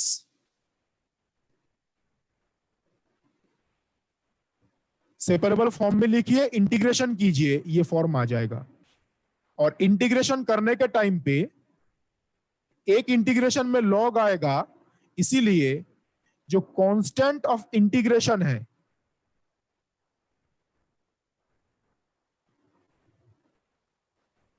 उसको log a अज्यूम कर लीजिएगा। जब आप सॉल्व करेंगे जो कांस्टेंट ऑफ इंटीग्रेशन है उसको log a अज्यूम कीजिए, ये फॉर्मेट चला आएगा।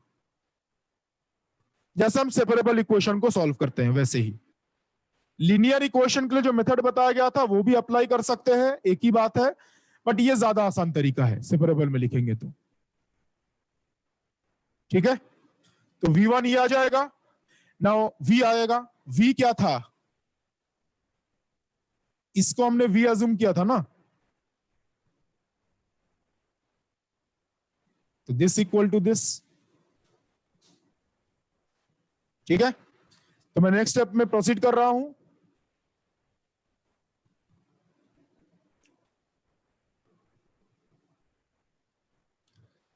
तो हमने अज्यूम क्या किया था, d minus m2 into y is equal to v। और v क्या आ गया, v आ गया a e to the power m1x।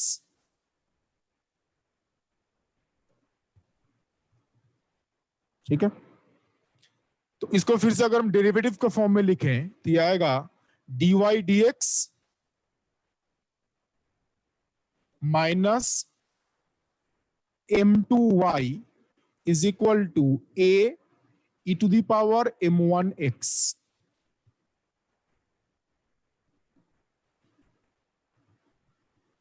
ये भी एक फर्स्ट ऑर्डर डिफरेंशियल इक्वेशन है, और इस इक्वेशन को सॉल्व करेंगे तो हमें y पता चलेगा।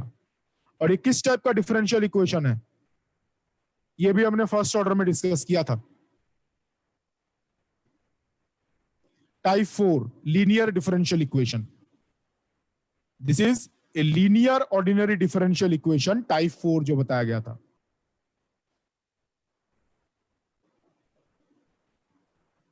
तो linear ordinary differential equation solve कैसे करते हैं, इंटीग्रेटिंग फैक्टर कैलकुलेट करेंगे। इस केस में इंटीग्रेटिंग फैक्टर आएगा e to the power minus m2x।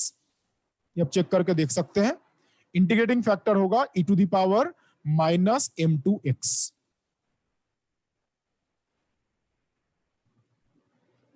ठीक है, तो सॉल्यूशन क्या लिख सकते हैं,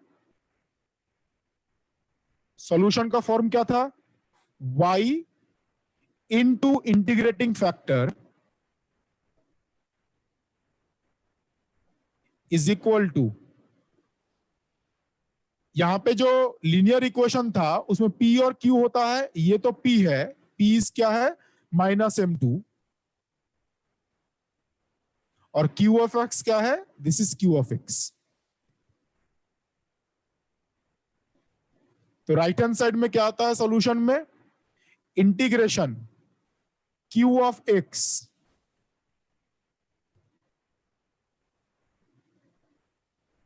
इनटू इंटीग्रेटिंग फैक्टर।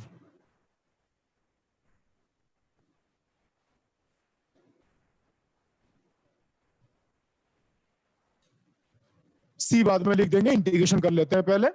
तो लीनियर डिफरेंशियल इक्वेशन का जो सॉल्यूशन है उसको हम इस तरीके से लिख सकते हैं, ठीक है। तो इसको सिंप्लीफाई कीजिए थोड़ा, y e to the power -m2x equal to, यहां पे ये जो दो एक्सपोनेंशियल टर्म है इसका प्रोडक्ट कीजिए, और प्रोडक्ट करने के बाद इंटीग्रेशन, ये देखिए आएगा a upon m1 minus m2 e to the power m1 minus m2 into x plus constant of integration, ठीक है। अब आप यहां पे नोटिस कीजिए, ये जो e to the power -m2x है, इसको अगर हम राइट हैंड साइड में लेके जाते हैं तो ये आएगा y is equal to a upon m1 minus m2 into e to the power m1x plus c into e to the power plus m2x। Left hand side में जो एक्सपोनेंशियल टर्म था उसको राइट हैंड साइड में लेके जाइए, ये आ जाएगा, और यहां पर ये जो a upon m1 minus m2 है ये बेसिकली एक कांस्टेंट है, इसको c1 बोल दिया गया, और जो c है उसको c2 बोल दिया गया। c1 c2 क्यों बोल रहे हैं, जो हम जनरल सॉल्यूशन पढ़ते हैं उस फॉर्मेट के साथ कंपेयर करने के लिए हम इस तरीके से लिख रहे हैं। तो देखिए क्या आएगा, y is equal to c1 e to the power m1x plus c2 e to the power m2x। तो जो गिवन डिफरेंशियल इक्वेशन है उसका सॉल्यूशन ये आएगा। This is the exact method. तो गिवन डिफरेंशियल इक्वेशन का जो सॉल्यूशन आया है वो इस फॉर्मेट का आया है। अब आप यहां पे नोटिस कीजिए, इस सॉल्यूशन में जो फंक्शनल डिपेंडेंसी है वो किस फॉर्मेट का है, e to the power m1x e to the power m2x। जो फंक्शनल डिपेंडेंसी है वो एक्सपोनेंशियल फॉर्मेट का है, e to the power m1x e to the power m2x। इसीलिए जब हम इस टाइप के डिफरेंशियल इक्वेशन को सॉल्व करते हैं उसमें ट्रायल सॉल्यूशन क्या अज्यूम किया जाता है, ट्रायल सॉल्यूशन अज्यूम किया जाता है y is equal to some constant into e to the power mx। अभी जो हमने डिस्कस किया वो एग्जैक्ट कैलकुलेशन था, जो इस इक्वेशन का एग्जैक्ट सॉल्यूशन कैसे कैलकुलेट करते हैं, और एग्जैक्ट सॉल्यूशन कैलकुलेट करके हमने देखा सॉल्यूशन में जो फंक्शनल डिपेंडेंसी है वो e to the power m1x और e to the power m2x इस फॉर्मेट का है। इसलिए ट्रायल सॉल्यूशन भी क्या अज्यूम किया गया है, इसी फॉर्मेट का अज्यूम किया गया है, e to the power mx। तो ऐसा नहीं है जो ट्रायल सॉल्यूशन आर्बिट्रली अज्यूम कर लिया गया, अपने मन में हुआ तो अज्यूम कर लिया गया। जो सॉल्यूशन आएगा, जो एग्जैक्ट सॉल्यूशन है उसके अकॉर्डिंग ही ये ट्रायल सॉल्यूशन अज्यूम किया गया है। बट जो अभी कैलकुलेशन अभी तक हमने किया ये काफी लेंथी कैलकुलेशन है, इसलिए इस कैलकुलेशन में ना जाके क्या करते हैं, ट्रायल सॉल्यूशन अज्यूम करते हैं और इक्वेशन का सॉल्यूशन लिख देते हैं। पहले ट्रायल सॉल्यूशन लिखा, फिर कैरेक्टरिस्टिक इक्वेशन लिखा, फिर कैरेक्टरिस्टिक इक्वेशन के रूट्स को देख के सॉल्यूशन लिख दिया। बिकॉज ये जो मेथड है, हमने जो ये मेथड डिस्कस किया जहां से हमने ये सॉल्यूशन मिला, ये काफी लेंदी मेथड है, तो इस मेथड को यूज ना करके ये ट्रायल सॉल्यूशन वाला मेथड यूज किया जाता है। और ट्रायल सॉल्यूशन इस फॉर्मेट का क्यों आएगा, वो आप इस सॉल्यूशन से आइडिया लगा सकते हैं। और आप देखिए इसी को क्या बोला गया था, ये हमारे पास फर्स्ट लीनियरली इंडिपेंडेंट सॉल्यूशन था और ये क्या था, second linearly independent solution.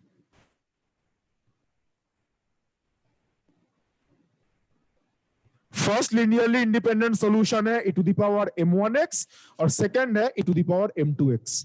And obviously ये जो सॉल्यूशन है ये किसके लिए होगा, m1 not equal to m2 के लिए, जब रूट्स इक्वल नहीं होंगे। अब आप बोलेंगे ये कहां से पता चला, लुक एट दिस, अगर m1 इक्वल टू m2 होता है तो सॉल्यूशन नॉट डिफाइंड नहीं हो जाएगा। ये जो टर्म है it will be undefined if m1 is not equal to m2। तो ये जो सॉल्यूशन है वो किसके लिए है, m1 not equal to m2 के लिए। पहला इंडिपेंडेंट सॉल्यूशन आएगा e to the power m1x और दूसरा सॉल्यूशन आएगा e to the power m2x। और ये कब ट्रू है, m1 not equal to m2। m1 not equal to m2 का मतलब कौन सा केस है ये, एनीवन जो अभी तक हमने डिस्कस किया है, m1 not equal to m2 कौन सा केस है ये, केस 1, केस 2, केस 3, कौन सा केस है ये दो केसेस है, केस 1 एंड 3। केस 1 में भी m1 और m2 डिफरेंट था और केस 3 में भी m1 और m2 डिफरेंट था। एक में रियल है एक में कॉम्प्लेक्स है, लेकिन दोनों अनइक्वल तो है ना। यहां पे सिर्फ बोला गया है m1 m2 इक्वल नहीं होना चाहिए, तो केस 1 में भी इक्वल नहीं था और केस 3 में भी इक्वल नहीं था। तो ये सॉल्यूशन किसके लिए ट्रू है, फॉर केस 1 एंड केस 3।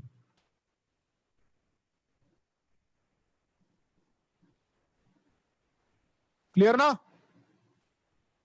तो ये समझ में आया trial solution e to the power mx क्यों अज्यूम किया गया था। अब आप बताइए दूसरा क्वेश्चन क्या था, ये तो पहला क्वेश्चन हुआ, दूसरा क्वेश्चन क्या था,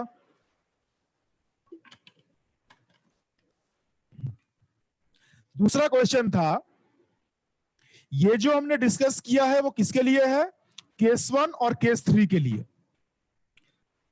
सेकंड क्वेश्चन था जब हम केस 2 डिस्कस कर रहे थे, this is the second question. Case 2 में क्या बताया गया था, केस 2 में बताया गया b² माइनस 4ac ये 0 होता है और इसकी वजह से दोनों रूट्स इक्वल चले आते हैं।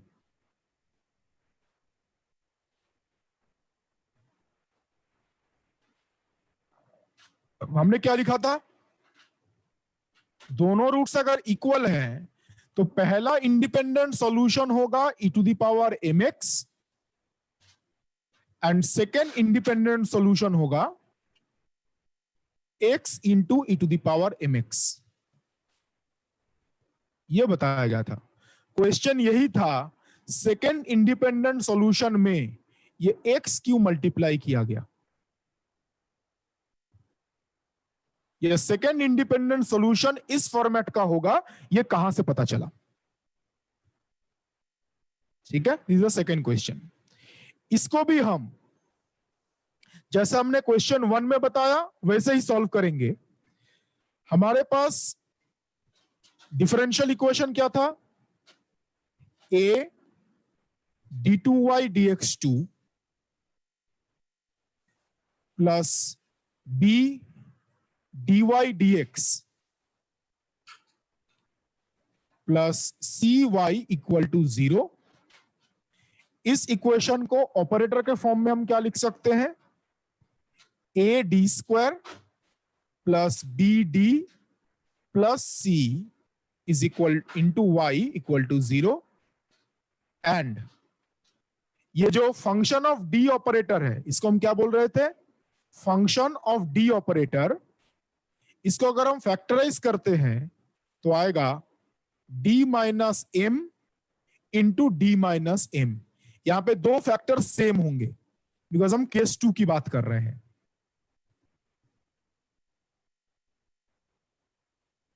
ठीक है, इस केस में दोनों फैक्टर सेम होंगे बिकॉज रूट सेम है। तो अब जस्ट क्या कीजिए, जो मैंने क्वेश्चन 1 के लिए बताया था, इसको v अज्यूम कीजिए एंड सॉल्व इट।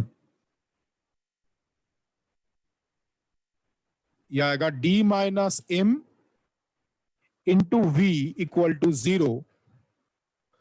तो इक्वेशन क्या बनेगा, dv dx minus m v equal to 0। ये सेपरेबल डिफरेंशियल इक्वेशन है, इसको आप आसानी से सॉल्व कर सकते हैं। v इक्वल टू आएगा some constant a e to the power mx।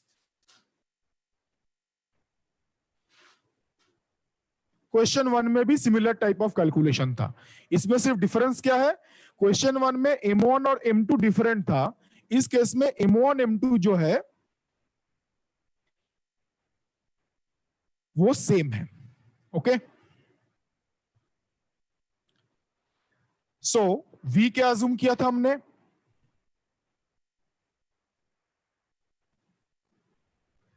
d minus am acting on y, इसको हमने क्या अज्यूम किया था, v, और v हमने अभी क्या कैलकुलेट किया,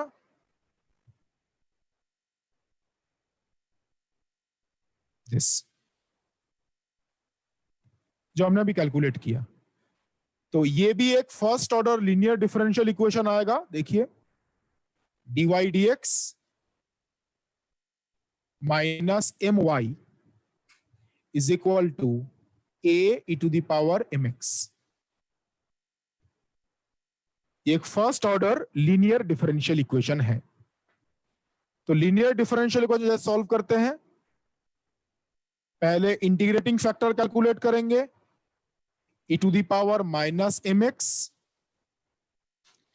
After that, solution y into integrating factor equal to integration q of x। q of x है a e to the power mx, ये q of x है, into integrating factor।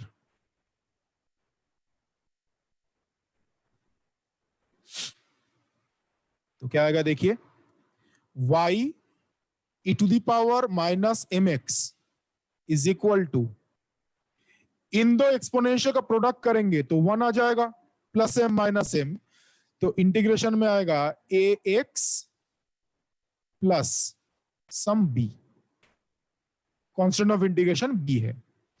तो यहां से आप देखिए लिख सकते हैं y is equal to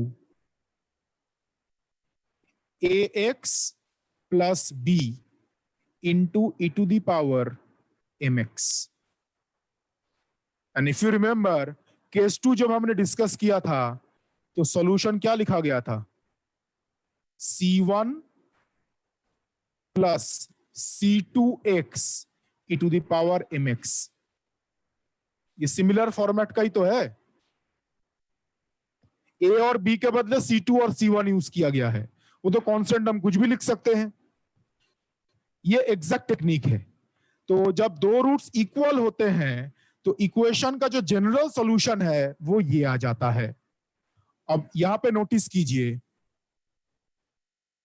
y equal to क्या है, 1 second, y is equal to आया है a x e to the power mx plus b e to the power mx। तो बताइए दो इंडिपेंडेंट सॉल्यूशंस क्या हैं, एक सॉल्यूशन तो ये है y1 और दूसरा सॉल्यूशन क्या है y2, और y2 में क्या मल्टीप्लाई हुआ है, x, जो यहां पे बताया गया था। तो सेकेंड इंडिपेंडेंट सॉल्यूशन में एक्स क्यू मल्टीप्लाई होता है, वो आप इस तरीके से समझ सकते हैं। ऐसा नहीं हम कुछ भी मल्टीप्लाई कर रहे हैं, ये थ्योरेटिकल कैलकुलेशन से आता है। ये सॉल्यूशन में एक एक्स फैक्टर मल्टीप्लाई होगा, ऐसा नहीं है x square sine x cos x कुछ भी मल्टीप्लाई कर देंगे। ये एक्स क्यू मल्टीप्लाई होगा, वो आप इस तरीके से समझ सकते हैं।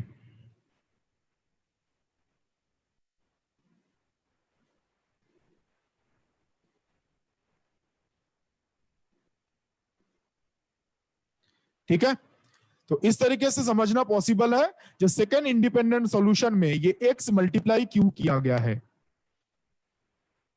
तो इस तरीके से हमने ये दोनों चीजें एक्सप्लेन की।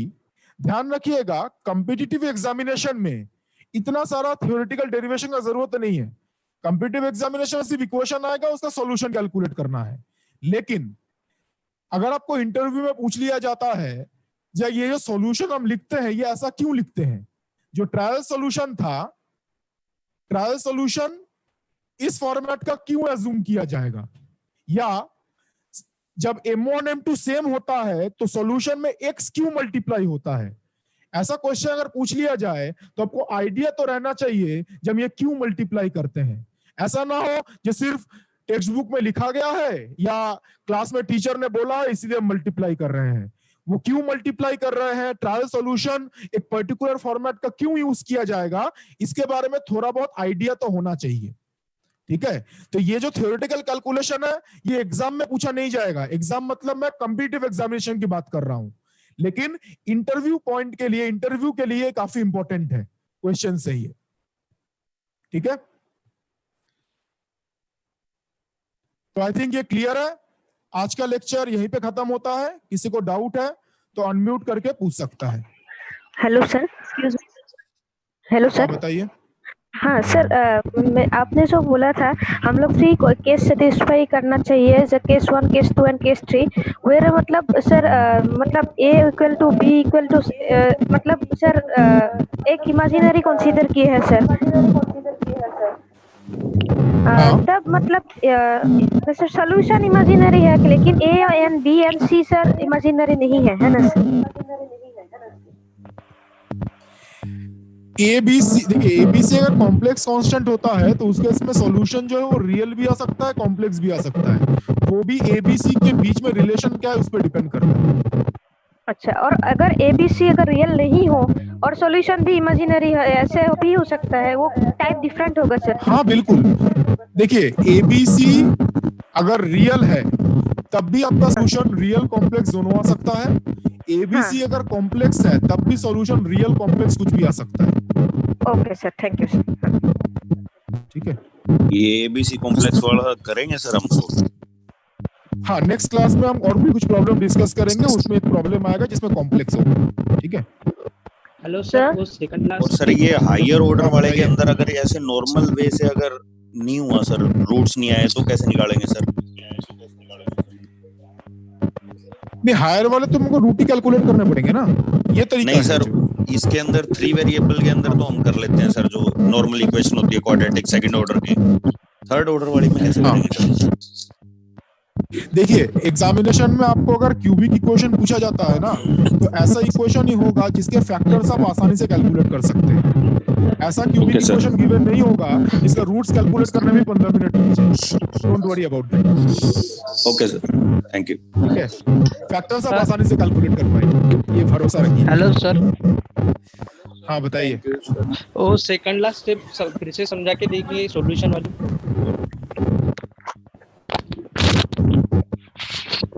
ये हेलो, हाँ वो सॉल्यूशन ये स्टेप की बात कर रहे हैं क्या? उसके ऊपर थी, उसके ऊपर। तो ये हमारे पास लीनियर इक्वेशन आया, ये तो क्लियर है ना? हाँ हाँ sir. Integrating power minus mx, this one. वो सॉल्यूशन x क्या b लिखते कैसे हैं? जैसे ये है ना, जैसे इन दोनों का प्रोडक्ट होगा तो कितना हो जाएगा? 1 होगा ना? 1 होगा। तो a का इंटीग्रेशन क्या आएगा? x और b कांस्टेंट ऑफ इंटीग्रेशन है। Okay sir. Okay sir. ये इंटीग्रेशन वाले से x आएगा और b जो है वो कांस्टेंट ऑफ इंटीग्रेशन। अच्छा ठीक है सर। हेलो हाँ बताइए। हेलो सर, अगर रूट कॉम्प्लेक्स आ जाए तब ऑक्सीलेटरी नेचर होता है, अगर रियल आ जाए तो कौन कौन से नेचर हो सकते हैं? रूट कॉम्प्लेक्स है तो ऑसिलेटरी, रूट्स अगर रियल आता है तो normally exponentially growing decaying function होता है। Okay sir. एक्सपोनेंशियली ग्रोइंग और डिकेइंग फंक्शन का कॉम्बिनेशन। जैसे इसमें अब देखिए, ये जो सॉल्यूशन आया है इसमें e to the power mx है। m अगर पॉजिटिव होता है तो ये क्या होगा? Exponentially growing. m अगर नेगेटिव होता है तो क्या होगा? Exponentially decaying. Okay sir. Sir लेकिन अगर कॉम्प्लेक्स वैल्यू होगी तो हम उसे प्लॉट नहीं कर पाएंगे ना, हम सिर्फ अंदाजा लगा उसको तो हम सकते हैं साइन, नहीं, अगर कॉम्प्लेक्स है उसको हम साइन कोसाइन में चेंज कर रहे हैं ना।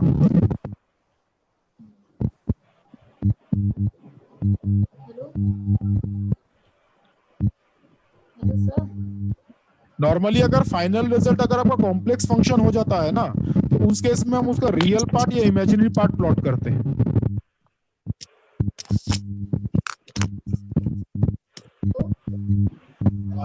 अगर कॉम्प्लेक्स फंक्शन को रियल स्पेस में प्लॉट करना तो पॉसिबल नहीं होगा।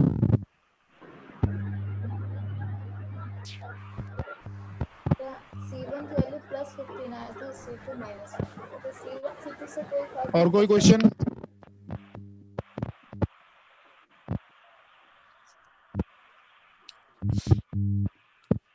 Hello sir. अब बताइए। Sir why we call it trial function? थोड़ा सा जोर से बोलेंगे।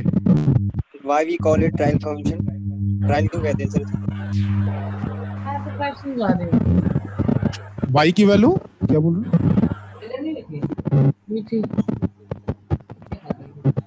सर उन्होंने पूछा है कि ट्रायल क्यों कहते हैं उसको। ट्रायल सॉल्यूशन मतलब हम वहां पे हम एक क्या बोलते हैं, सॉल्यूशन को सॉल्व करने के लिए एक सॉल्यूशन एज्यूम कर रहे हैं, ये हो सकता है। जैसे हिट एंड ट्रायल होता है ना, तो ट्रायल मेथड है ही। सॉल्यूशन में C1 और C2 की वैल्यू चाहे जो भी आए डिपेंड नहीं करता।